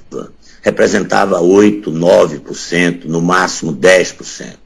Eu expliquei isso a Armando, ele como um profissional extremamente inteligente, preparado, Ele entendeu. Só que no outro dia os meus inimigos aproveitaram e saíram falando. Eu dou risada quando eu ouço isso, sabe, Ítalo? Porque um clube como eu, que trouxe os maiores jogadores da história do futebol da Bahia, que andei em carro de corpo bombeiro na cidade trazendo Bebeto, que pagava $130 mil líquido por Petkovic, será que era para estádio vazio? Juba, sua pergunta. Ainda falando sobre a torcida, Paulo, eu queria saber se na sua época, na sua gestão, se o Vitória, se você tivesse implantado uma parceria melhor com a torcida, fora o Sou Mais Vitória, algum programa mais atrativo para a torcida, você acha que a torcida do Vitória poderia abraçar essa causa do Vitória como parceiro realmente? Olha, você precisa, para essa pergunta ter uma resposta sólida, você precisa levar esse tema para 97, quando eu criei o Vitória Mania, que foi o primeiro programa de sócio-torcedor do Norte e Nordeste. Não sei se do Brasil, não tenho essa pretensão, mas do Norte e Nordeste com certeza foi. Aproveitando a chegada de Bebeto, o marco do Vitória, muito atuante na época, criou um programa Vitória Mania. Na época chegamos a ter 3 mil sócios, sabia? Pagantes. Só que a cultura do futebol brasileiro, com o calendário, você tinha um campeonato, Juba, que metade era ponto corrido, turno único, e a outra metade mata-mata, com os 8 melhores classificados. Portanto, quando você ia vender sua propriedade comercial a um patrocinador, ele perguntava para você assim: Paulo, quantos jogos você vai fazer na temporada? Eu estou falando isso no início da temporada.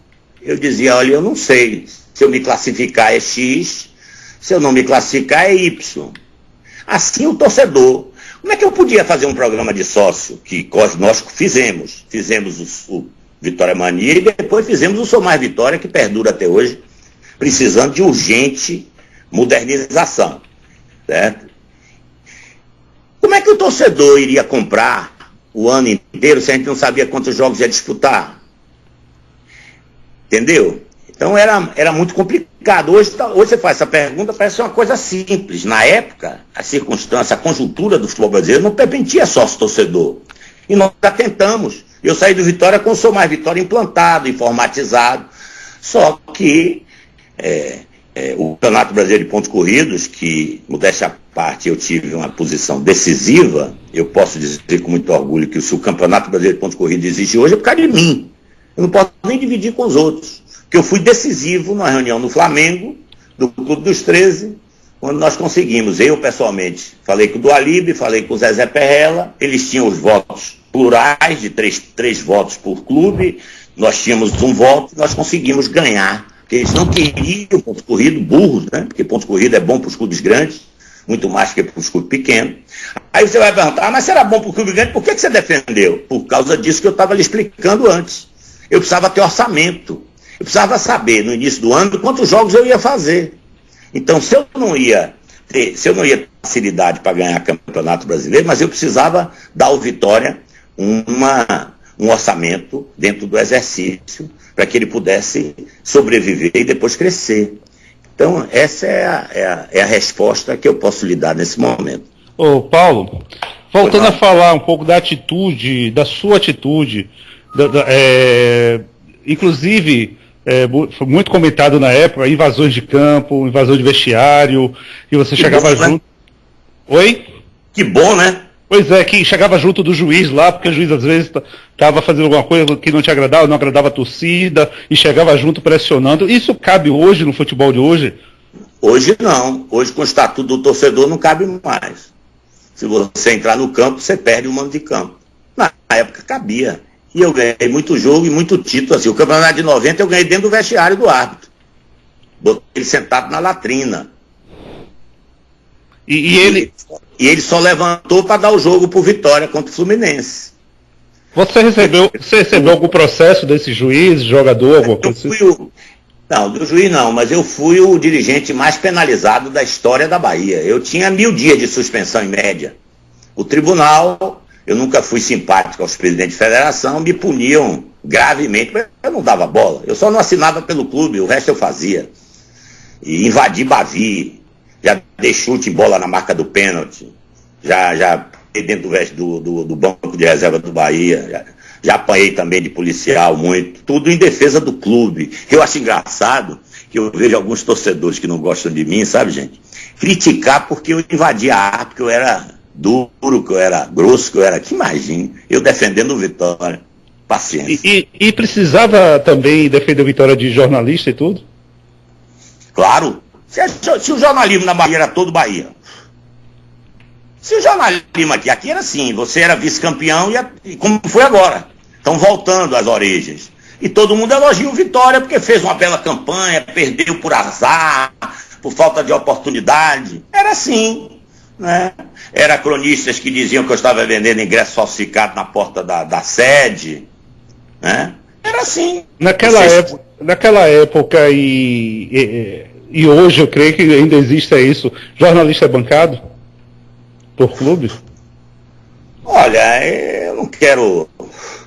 A gente só deve falar o que a gente prova. Eu tenho documentos em casa de um cronista importante hoje na Bahia que ganhava do Bahia R$ 5.600 por mês. Esse documento eu tenho em casa. Ok. Começou a falar mal de mim depois que eu cortei esse benefício dele no Bahia. Dinheiro do Vitória não saía para esses caras na minha época não, viu, André? Certo. Saía passagem de hospedagem que eu não tinha jeito. Certo. E tinha gente do Vitória que apoiava isso. E eu não decidia tudo sozinho no Vitória, como muita gente pensa. Mas eu sempre fui contra. Dinheiro, eu sempre respeitei o cronista na Bahia. Até porque eu fui jornalista antes de me meter com futebol. Certo? Então eu sempre respeitei o cronista, tratando eles por igual. Criamos a primeira assessoria de imprensa do Norte e Nordeste do Brasil, uma das primeiras do Brasil, com o jornalista Edson Almeida. E as notícias saíram iguais para todos, até para aqueles que não gostavam de mim. Eu nunca dei privilégio a ninguém. E isso incomodava, né?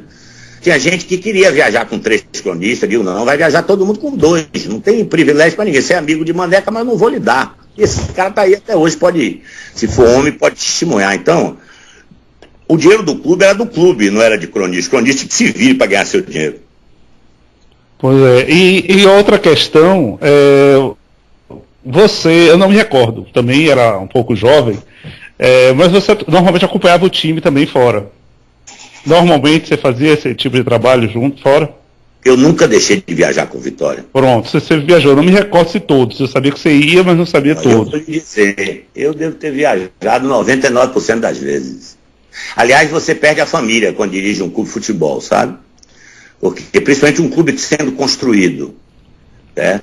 Eu só fui ter gestor de futebol, que eu só tive um, não 11, como o Vitória teve nos últimos 6 anos, que foi Josanata, que eu formei e o transformei em gerente de futebol. Eu posso lhe dizer que com o clube sendo construído, a minha figura junto do elenco era muito importante, porque eu era também o executivo de futebol, em última análise. Então eu tinha que viajar, só que quando o Vitória jogava em Salvador, eu saía do clube sábado, 4 horas da tarde, porque eu assistia todos os jogos da base, eu sabia de qual os times, todas das categorias de base, para poder lançar os jogadores prematuramente, como eu lancei Kleber com 16 anos, Matusalém com 17, Dida com 18, Paulo Isidoro, Alex, tudo novo, porque eu via os jogos todos. E quando viajava, eu também não aparecia em casa, porque sexta ou sábado eu estava viajando, então isso me custou um casamento. Ô Paulo, uma última pergunta minha, eu vou passar aqui que está chegando muitas perguntas de torcedores. Você acha que essa sua maneira de trabalhar em campo tal, interferiu hoje na sua queda de mídia? Porque assim, hoje eu não ouço, você trabalha em outras áreas, você tem seu blog, tem lá internet, você usa Facebook, mas eu não vejo mais você com trabalho em espaço, em outros meios de comunicação. O que é que aconteceu? Os meios estão todos patrocinados, não é? Os caras são meus amigos, mas na dividida o chefe da equipe não deixa, porque ele precisa desse patrocínio, né? E tem provas também disso, né? Claro. Ah, tá. Eu só falo que tenho provas. Ok, tá certo. Ítalo, por favor, uma perguntinha aqui para nosso Paulo Carneiro. Vamos então para as perguntas dos nossos ouvintes. através da fanpage. Eles estão perguntando bastante sobre o elenco atual. Então, se Paulo puder responder, e como a visão dele de gestor.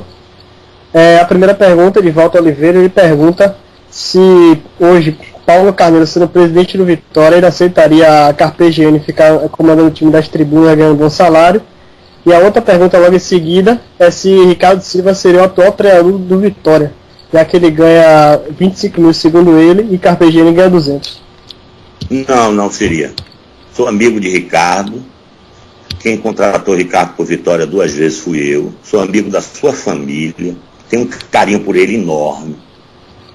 Mas eu acho que Ricardo, quando resolveu ser treinador profissional em 2010, depois de fazer aquela campanha muito bonita na Copa do Brasil, quando ele voltou para o Vitória, ele assinou seu atestado de interinidade definitiva.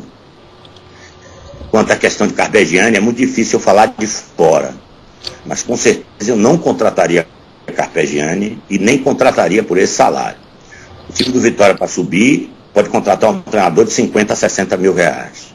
O que está fazendo com o Vitória, e ainda se apregoa que se paga em dia, é gastar mal o enorme dinheiro que o clube tem hoje, que vem lá da minha época.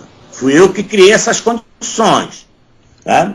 Eu costumava dizer que o Vitória era um clube tão pedinte que diziam: Paulo, seu sonho é ser campeão brasileiro. Eu digo: não. Meu sonho é dar ao Vitória autossuficiência financeira. E isso eu consegui.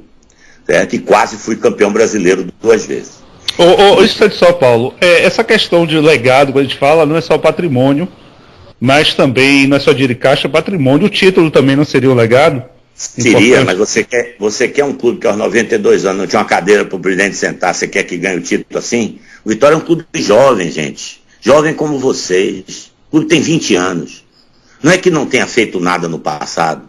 Eu até incluo meu pai nisso para não dizer que eu estou renegando o passado. Vitória teve históricos rubro-negros que levaram o Vitória até a nossa chegada, e aí a gente profissionalizou o clube. Meu pai foi interventor em praça pública, meu pai foi dirigente, diretor de futebol, treinador, se os senhores não sabem, jogador.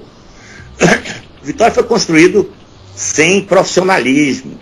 Era a aristocracia da Bahia, como o doutor Zezé Catarino, grande meia, advogado trabalhista famoso. Vitória não era a partir de 53, com o doutor Luiz Catarino, que o Vitória trouxe o famoso Quarentinha do Pará, que depois foi ídolo no Botafogo, que ganhamos aqueles 3 campeonatos, 53, 55, 57, de Albertino, Valvir Eloy, Pinguela, Nelinho Boquinha, Hinaldo Teotônio, Matos Lima, Salvador, que ganhamos do Bahia na final de 1-0, 2-0, de Teotônio com a cabeça quebrada, eu tinha 6 anos. Então, Vitória aí começou a dar os primeiros passos. Depois com o Ney Ferreira, ganhamos o bicampeonato 64, 65. Talvez vocês não lembrem, em 65 a imprensa não cobriu o Vitória. Vê que a briga do Vitória com a imprensa é antiga. Sabia que a imprensa não cobriu o Vitória em 65, quando nós ganhamos o bicampeonato na final contra o Botafogo? Então, a história do Vitória é complicada. O Vitória sempre foi um clube desunido. Paulo, a história do Vitória sempre é complicada. Você falou. Não havia essa disjunção, sabe? Não havia.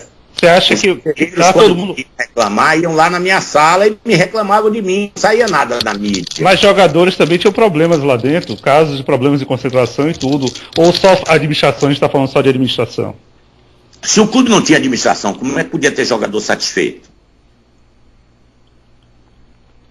Aquele caso de Edilson com revólver na concentração é verídico? Aquilo aconteceu mesmo? Aquilo já foi em 2004, aquilo é uma bobagem. Eu estava na sede, para azar daqueles que questionam. Eu fui figura presente. Edilson foi colocado na concentração para o jogo do São Paulo, por Evaristo de Macedo após o treino. O jogo parece que foi sábado, o treino foi quinta. Posso estar enganado. E Edilson disse que não, porque ele tinha um ensaio do bloco dele no Rock in Rio. No Aeroclube, no antigo Aeroclube. Do precário Aeroclube aí, né? Isso. Herança de João Henrique. Pois bem. E Evaristo, incontinente, experiente, tirou ele da grupo. E ele foi pro ensaio dele, mas ele ficou com a consciência pesada. Desculpe, velho, disso, porque aqui eu só estou falando da verdade. E eu, como Vitória estava uma situação difícil no campeonato, eu nunca me omiti. Sábado, sexta noite, 10 horas da noite, na hora do lanche, eu apareci no Vitória de repente, na concentração Vini Guimarães, que eu construí em 2000. E fiquei conversando na piscina com alguns jogadores. E nós temos um estacionamento de uma área que nem existia, que foi me dada pelo grande rubro-negro Antônio Bassai. E ele chegou, e Felipe, que era goleiro reserva, era meio puxa-saquinho dele, foi receber ele no carro. E aí ele devia estar com uma mousezinha dessas pequenininhas, sabe, André? Sim. E a gente estava em cima na concentração, e ele espocar assim, pô. Eu nem dei bola para aquilo. Foi uma coisa dele mostrando a arma para Felipe, coisa de jogador amarelo. Naquela mesma época, houve aquele complô... Você me perguntou, deixa eu terminar. Tá bom, vou esperar, tô com paciência, vá. Aí ele subiu, passou por mim, não falou comigo, e eu já tive cara feia para ele. Alexandre, acho que foi Alexandre, chegou em mim, era reserva Alexandre, eu acho, em 2004. Chegou em mim, disse assim, Paulo, ele quer se incorporar do grupo, ele quer ajudar. Eu disse, ele quer ajudar? Vou perguntar ao treinador. Porque na concentração, quem manda é o treinador, não é o presidente, sabe, André? Sim. O presidente que se mete em vestiário e em concentração, ele atrapalha a vida do clube. Eu nunca me meti nem em vestiário, nem em concentração. Eu fui no quarto de Evaristo, disse, Evaristo, Edilson está aí. Está querendo assumir, quer entrar no grupo. Evaristo, com a experiência de 200 anos de bola, disse assim, Paulo, reúna o grupo, se o grupo quiser eu aceito, a situação nossa não é para ter vaidade. E o grupo foi reunido na sala, no home theater da concentração, e eu, como sempre, não me meto nessas conversas de treinador com os jogadores. Eu fiquei fora na varandinha onde tem umas mesas de jogo, né, sinuca, tudo que nós fizemos em 2000 estava lá. E eu fui lá fora e eles lá dentro. Aí eu vi aquela confusão, aquela disse-me-disse, pensei que a coisa ia ser resolvida, porque ele deveria ter sido humilde e não foi. Ele discutiu com o Evaristo lá dentro. Os jogadores ficaram todos contra ele, eu nunca tinha visto isso na minha vida. E quando ele saiu, Evaristo deu um tapa no rosto dele. E ele partiu para Evaristo, eu segurei ele pelo braço e não deixei ele agredir Evaristo. E eu vi jogadores me pedindo, pelo amor de Deus, para dar um murro nele. E eu não permiti a confusão, acalmei. Mas ali eu vi que a situação do Vitória era muito difícil. E ali eu me arrependi de não ter tirado Edilson, embora um grandíssimo jogador, um dos maiores da história, certo? E eu me arrependi de não ter tirado Edilson lá atrás, no meio do ano, quando Oswaldo Oliveira saiu com o Vampeta. Você se arrependeu pelo resultado final do ano, não é isso? Eu me arrependo, claro, futebol é assim, sabe, André? Quando a tal da bolinha entra, os incompetentes comemoram. Quando a bolinha não entra, os competentes são renegados. Ok. Ítalo, perguntas, por favor. As duas perguntas no Facebook. A primeira é de Cláudio Moura. Ele pergunta como Paulo Carneiro avalia a divisão de base do Vitória atualmente e como ele vê a queda do clube nos últimos 2 anos perdendo o estadual. E a última é de Carlos Emanuel. Ele pergunta quem pensaria do atual elenco do Vitória. Olha, essa questão técnica eu não vou entrar, não. É muito fácil falar de fora, pegar a espingarda, né? Como Agora, torcedor, então, como torcedor. Olha, eu acho que o elenco do Vitória tem condição de subir.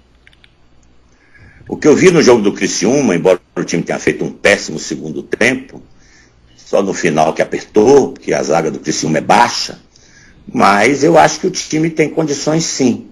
Agora, o que aconteceu com o Vitória passa muito além disso, né?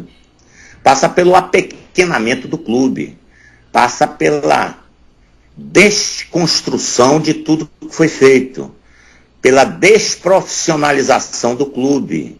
O clube hoje é dirigido por amigos. O seu Zé Rocha, presidente do conselho, amigo do presidente do Atlético de Goiás, Em Brasília contratou Robson por 400 mil reais e Robson já está no Ceará. Então, essas coisas que num clube profissional não pode acontecer, acontecem hoje no Vitória no século XXI. O Vitória perdeu o elan de clube referência. O Vitória deixou de ser uma referência como organização de futebol. Virou um clube comum, contrata. Ganha, não contrata. Perde, contrata. Ganha, não contrata. E assim é o Vitória que vocês têm visto nos últimos anos. E que custou ao Vitória um decacampeonato, né? Sabe o que é um decacampeonato na Bahia? Nós deixamos de ser decacampeão porque perdemos do Colo-Colo no Barradão ganhando de 2-0 e perdemos do Bahia de Feira no Barradão ganhando de 1-0. E nos 2 jogos nós jogávamos pelo empate. Isso é que é grave. Mostra que o clube perdeu a sua característica mais importante, que era ter um time formado em casa com jogadores de talento que, me dizia o grande Alain Delon, presidente, quando a gente estava no vestiário, a gente sabia que ia engolir eles. Era assim, a gente entrava nos bavis já sabendo o resultado. Entendeu? Essa é que é a diferença. O que o Vitória tem hoje, tem também com o dinheiro que tem, gastando o que tem, né? Pagando, sei lá, 80, 90 mil reais a Neto Baiano, folha de 2 milhões de reais para disputar a Série B, é um absurdo. Realmente é um absurdo mesmo, também acho, mas esse time vai subir, eu acredito sim. Você falou bem como torcedor. Eu comecei a resposta dizendo a você que eu acredito que o Vitória vai subir. Pois é, ok. Juba, pergunta, por favor. Ô Paulo, quando você, na sua gestão, quem estava assim de fora e que não conhece assim o que acontece realmente dentro do clube, parecia que você tinha uma gestão muito fechada dentro do clube. Você acha que hoje, você sendo gestor do Vitória, sendo presidente do Vitória, você abriria para um processo de democratização no Vitória? Você acha que esse processo seria um primeiro passo para engrandecer o Vitória de novo, já que eu acredito que você também pense da mesma maneira que eu, que o Vitória parou um pouco no tempo em relação a esse crescimento que vinha tendo? Primeiro que eu não tinha administração fechada, ao contrário do que muita gente pensa. É que como eu comandava o futebol, eu nunca elegi vice-presidente de futebol. Eu sempre acumulava o cargo. Porque não adianta botar pessoas que não estão dispostas a trabalhar sábado e domingo, a viajar toda hora com o clube. Eu tinha um amigo que foi presidente de futebol em algumas épocas, foi Valtécio Fonseca, certo? Que viajava com a delegação. Eu sempre chegava no dia do jogo, que depois de um tempo eu comecei a ter que cuidar da família, né? Porque viajar junto com a delegação é coisa de solteiro. Mas o Vitória nunca teve um gestor de futebol que era eu.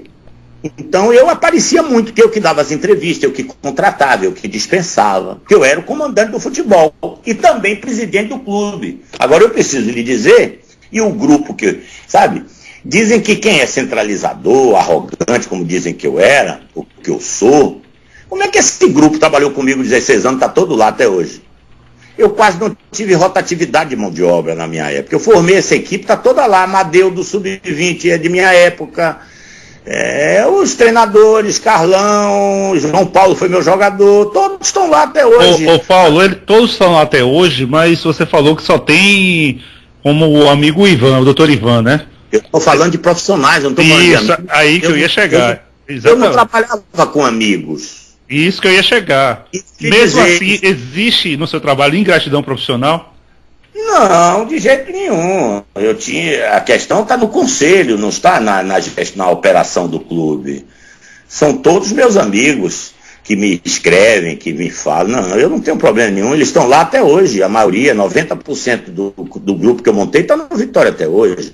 O problema é que nessas áreas de marketing, de administração financeira, eu tinha na administração financeira Walter Sejo, pós-graduado na FGV. Você acha que eu me metia na administração financeira do Vitória? Claro que não. Nós tínhamos reuniões todo mês de custo, para apuração de custo dos departamentos. Vitória tinha métodos de governança corporativa muito modernos. Vitória não trabalhava com amigos, nem com gente abnegada, não. Os abnegados estavam no conselho, não estavam dentro do clube. Ivan era meu vizinho. Quando eu assumi o Vitória, o departamento médico do Vitória não tinha uma caixa de remédio, sabe? Não tinha um aparelho de ultrassom. E era um abnegado, um histórico rubro-negro, o doutor Moisés Wolfowitz, dono da Cotes, que era o chefe do departamento. Ele já estava velho, cansado, e eu combinei com ele que ele ia sair e botei Ivan, que era um clínico, cirurgião. Eu não queria um ortopedista, porque eu ia fazer a base do Vitória, eu precisava de médico que tivesse uma especificidade médica mais ampla do que ortopedista. E depois paguei um curso de pós-graduação de ortopedia para todos os médicos do Vitória. Toda essa equipe médica está no Vitória até hoje. Até o filho de Otto Argolo, Bruno, Otto foi meu vice-presidente, está lá, formou e trabalha por Vitória. Foi meu vizinho também. Então, profissional, ganham.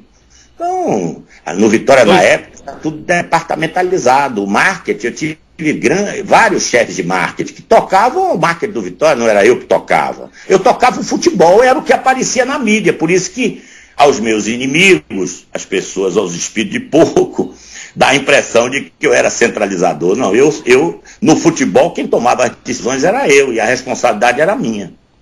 Ok, chegou uma mensagem aqui de Jack. Ele fala: em 2004, claramente os jogadores entregaram e rebaixaram o time. Foi porque você só pagava Edilson e Vampeta? Só se eu fosse idiota. Eu não sou idiota, desculpa, perdão uma palavra. Eu trabalhei com o Petkovic 6 anos antes. O Petkovic trabalhou comigo 2 anos sem receber. Porque quem trouxe o Petkovic foi meu parceiro, e o meu parceiro quebrou. Como o direito federativo é do clube, eu tive que bancar $130 mil. E eu só dava a ele 10 ou 20 mil dólares por mês. Chegou uma outra pergunta aqui do mesmo Jack, colocando: você trabalharia com Alex Portela? Ele como presidente, você como gerente de futebol hoje? Como é que eu construo tudo e você mandar quem não constrói nada? Você não fala com Alex Portela? Falo. Eu não tenho nada contra Alex Pessoa, não. Ele só foi ingrato. Um mês antes da eleição dele, eu falei com ele, disse a ele: você está dirigindo o Vitória pro celular, meu amigo. Vitória não pode ser dirigido pro celular, não, Paulo. Assim que eu subir o Vitória, eu largo. Pô, o Vitória não merece isso. Esperar que ele suba. Não existe isso. Eu não tenho nada contra Alex. Alex era meu querido amigo. Em 2005, o Vitória já na 2ª divisão.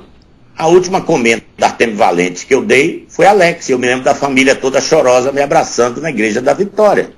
O resto eu deixo para as conclusões de você. Agora eu acho engraçado o torcedor. E a mídia é fogo, a mídia é forte. Imaginar que eu posso trabalhar subordinado a Alex. Não, Alex teria que trabalhar subordinado a mim. Okay. Como ele não vai aceitar, ele fica de um lado, eu fico do outro. Ok. Juba, por favor. Não, Paulo, acabou na minha pergunta anterior, a gente acabou se perdendo um pouquinho, você acabou falando de Ivan Carillo e esqueceu de responder a minha pergunta sobre se você hoje como gestor, em relação à torcida, você acha que a torcida no processo de democratização, nas eleições do conselho, nas eleições para a presidência, você acha que esse seria um passo para o Vitória voltar a crescer como clube, já que parou um pouco no tempo em relação a esse crescimento? Você está me perguntando se um torcedor virar presidente, é isso? Não, o torcedor virar sócio e votar diretamente para o presidente da chapa. Olha, é preciso voltar à história. O Vitória na década de 90 não tinha sócio. Só começou a ter sócio em 97. Embora em 92, 93, foi 89, Ademar fez uma campanha de sócio. E o Vitória tem 10 mil sócios remidos, que o clube não fala. O Vitória tem 10 mil sócios remidos, que estão aí escondidos. Eu sou sócio remido. E foi um crime contra a instituição, porque sócio remido não paga nada, né? E eu avisei a ele. E foi na época de Sarney, que a inflação era 80%. Imagina. E a gente cobrava, me lembro que os pacotes eram R$15 por mês. Em um mês o dinheiro já tinha virado pó. Mas os sócios estão aí, têm o seu direito adquirido. Mas voltando à sua pergunta, o Vitória mudou, porque quando eu entrei no Vitória, e eu trabalhei sempre com pesquisa, o Vitória tinha 11% da torcida na Bahia. Quando eu saí do Vitória em 2005, o Vitória tinha 41%.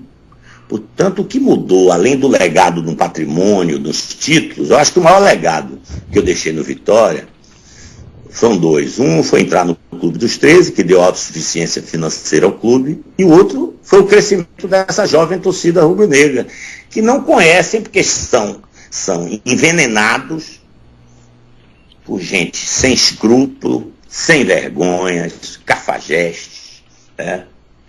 Que vivem aí a mentir para o torcedor do Vitória. Eu estou aqui falando com vocês há 1 hora e eu provo tudo que eu falo. 1 hora não, quase 2, viu? Quase 2, viu, Paulo? Eu provo. Então, só Paulo, voltando, só um instantinho. agora é o momento, sim, de pela primeira vez na história do Vitória, na próxima eleição, nós vamos ter uma chapa de conselho. Porque quem vai eleger o novo presidente é o conselho que vai ser eleito pelos sócios. Então, pela primeira vez na história do clube, Vitória vai ter uma chapa de 200 conselheiros, certo? E quem estiver nesse conselho atual que quiser vir para o lado de cá, será muito bem recebido, porque esse conselho aí foi o conselho que me elegeu 3 vezes, por aclamação, aplaudido de pé. Então, 50% desse conselho ainda está lá.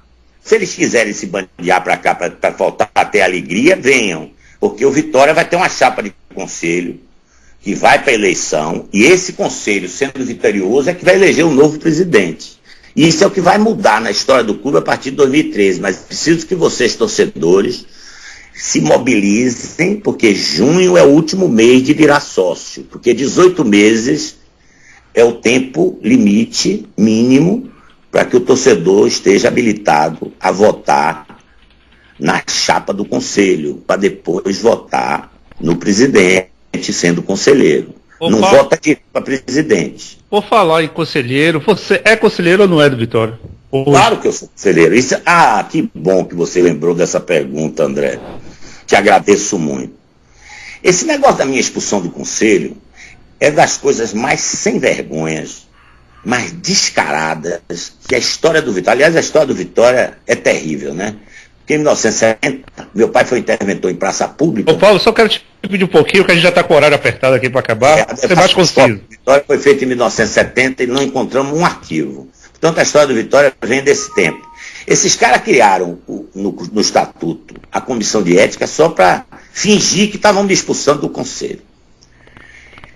Eu preciso dizer aos senhores que a minha, entre aspas, expulsão do conselho é a coisa mais irregular, mais sacana que eu já vi na minha vida. O estatuto do Vitória, que dizem eles que me expulsaram, senhores, ouçam o que eu estou dizendo, não tem uma cláusula que trate de expulsão, André. Não tem no estatuto do clube uma cláusula que trate de expulsão, e eles fizeram uma reunião no dia 2 de março para me expulsar. Vocês acreditam nisso? Eu sou conselheiro nato. Eu apenas estou na justiça para confirmar o meu direito legítimo, vitalício, como o maior construtor da vida do clube e ex-presidente do clube, certo? Está em qualquer estatuto. Tudo foi irregular. Reunião do 15 de dezembro, em que um dos conselheiros, depois da reunião no item, o que ocorrer, pediu para ser investigado, que teria um diretor do Vitória entrando no Bahia. Eu não era diretor do Vitória. E ele não podia fazer essa manifestação sozinho, porque o estatuto estabelecia 20% como quórum mínimo para fazer uma representação contra um conselheiro. Se eu sair aqui desfiando as irregularidades, mas eu prefiro me restringir à mais importante. Eu não posso ser expulso do conselho por 2 motivos. Sou nato, vitalício, só perco esse direito na minha morte, e o estatuto do Vitória não tem uma cláusula que trate de expulsão. Ok, Paulo. Mais alguma pergunta, Juba? Estamos aqui terminando nosso programa, rapidinho. Eu queria que Paulo Carneiro, você, Paulo, como você tem uma visão assim de gestor realmente, eu queria que você falasse o que é que o marketing do Vitória, que você poderia implantar hoje no Vitória, o marketing, para engrandecer mais o clube. Você acha que tem ferramentas hoje para fazer isso no Vitória, como você poderia usar o que você usou no passado, como trazer grandes contratações? Além disso, você acha que o marketing poderia hoje ajudar o Vitória nesse crescimento? Hoje o futebol não vive sem o marketing. O Corinthians tem um orçamento de 300 milhões por causa do marketing. Só que o Corinthians é uma marca mundial, né? A dificuldade nossa é muito grande, estamos fora do eixo de consumo de mídia, principalmente em TV aberta. Portanto, a dificuldade é muito grande. Agora, eu não vou entregar o ouro ao bandido, não é? Nós vamos, nosso grupo, que temos um grupo que cresce a cada dia, e para todos os rubro-negros que queiram voltar aos tempos de glória do clube, que não é um tempo muito grande, mas é um tempo importante, que o Vitória, esse grupo, vai apresentar numa entrevista coletiva, num breve espaço de tempo, o seu projeto de governo do Vitória, com todas as ações em todos os níveis, institucional, administrativo financeiro, patrimonial, futebol profissional, futebol de base e marketing. Então os senhores vão ter que aguardar. Ô Paulo, aqui para finalizar a última pergunta, você tem candidato para 2013? Claro que eu tenho, só que não posso falar agora. Tá certo, Outra tá bom, coisa, vou aguardar, viu? Outra Pode coisa, aguardar. Reinaldo, diga, Reinaldo. Paulo, o senhor tem algum nomes que podem assumir o clube no lugar de Alex? Acabei Você de vê responder hoje a algum pergunta nome de pra- André, a mesma pergunta. Não, eu vou que você melhorar, tá eu me vou melhorar a fazendo. pergunta. Reinaldo tá dormindo. Não, eu vou Já é melhorar horário, a né, Reinaldo? pergunta, Vai deitar, viu? Olha, Você Eu dorme perdi. cedo. Ele perdeu o time aí, mas tudo bem. Não, eu vou Paulo, melhorar queria- a pergunta, eu queria André.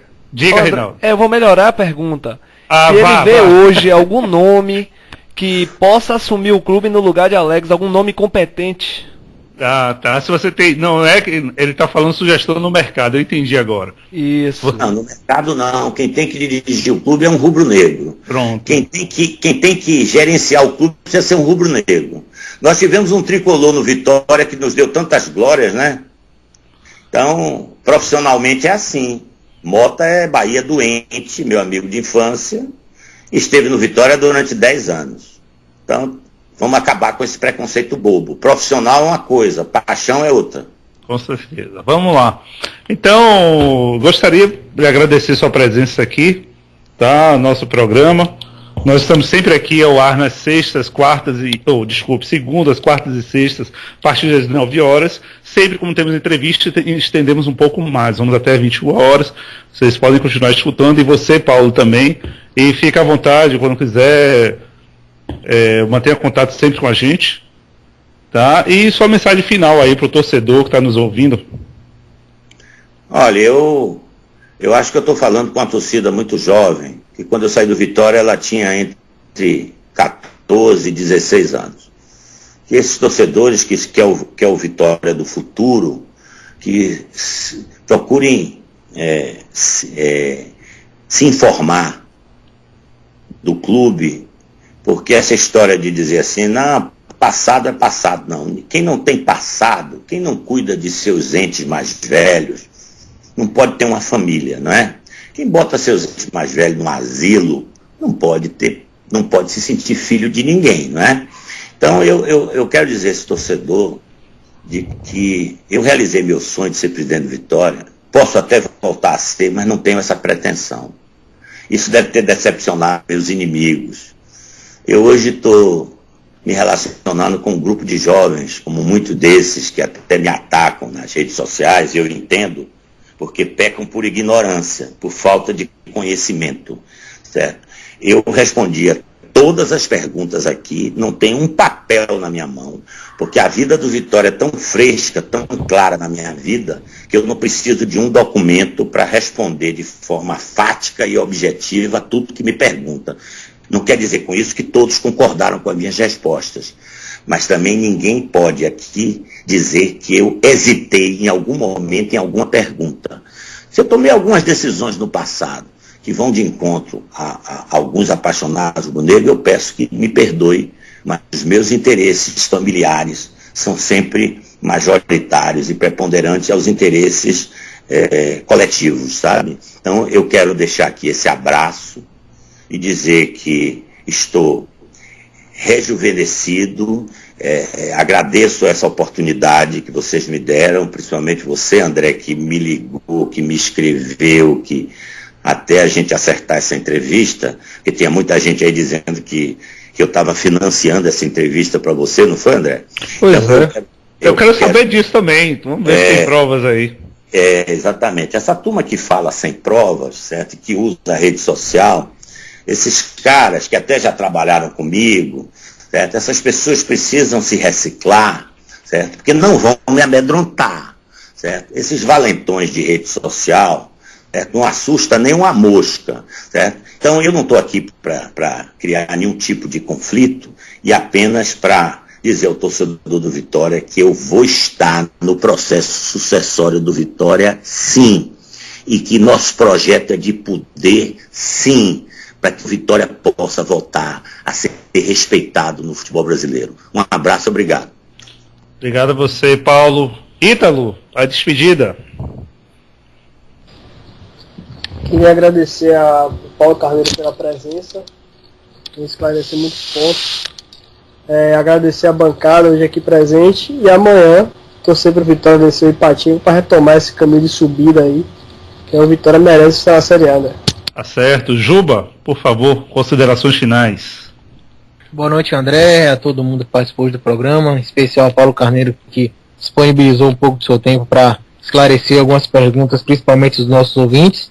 A toda a torcida rubro-negra convocar amanhã, né? Todo mundo no Barradão. A gente tem tudo para subir esse ano e reverter o péssimo futebol que eu achei contra o Criciúma e mostrar que a equipe tá focada assim para subir, André. Boa noite. Segunda estamos de volta aqui todo mundo. Tá certo. Reinaldo, a Piqueira. Exatamente, André. Eu queria desejar uma boa noite a todos os ouvintes que participaram com diversas perguntas. Agradecer também a presença de Paulo Carneiro, que não foi fácil. Você viu quanto tempo a gente estava batalhando em busca de alguma informação, de algum contato dele. Ainda bem que ocorreu tudo bem. E dizer que na segunda-feira estamos de volta e torcer pro Vitória amanhã e começar a embalar na Série B. Tá certo. É claro que amanhã esperamos a vitória do nosso time, com certeza, inclusive do próprio Paulo Carneiro aí, como torcedor também. Mas, Reinaldo, continua acompanhando as redes sociais aí, tá? Porque pode, se até o Paulo Carneiro permitir, voltamos no contato com ele, uma segunda entrevista, ou outra, inclusive também outros nomes, né? Podemos aqui deixar o espaço aberto para quem quiser ter alguma réplica ou alguma coisa. E lembrando bem, vou até olhar meu extrato hoje, não tem dinheiro nenhum de Paulo Carneiro nem de ninguém, aqui é com o suor da gente, o trabalho da gente, o dia a dia. Trouxemos uma entrevista polêmica, essa entrevista na verdade começou há uns 2 dias já pela internet, causou muito rebuliço, mas estamos aqui para segurar a onda. E outra, todos André, nós juntos. Não podemos esquecer também que é uma resenha feita para o torcedor do Vitória, tudo em prol do Vitória, e ninguém tá aqui querendo tumultuar, fazer intrigas. Isso, Ítalo, diga aí, Ítalo. Inclusive, quero avisar aqueles que pensaram que Jorge Silveira faz parte da equipe do programa. Ele não faz, ele é apenas um ouvinte nosso querido, que participa bastante, nos apoiou ao fazer o anúncio no grupo do Facebook, mas ele tem nada a ver com resenha, nem muito menos com o André bem falando, recebendo dinheiro para essa entrevista. Fizemos essa entrevista sim, para que pontos da história do Vitória fossem esclarecidos, e assim espero que tenha sido. Tá certo, um abraço para o pessoal da Arena Rubro Negra, Resenha de Boleiros e MD Distribuidora. Reinaldo, foi.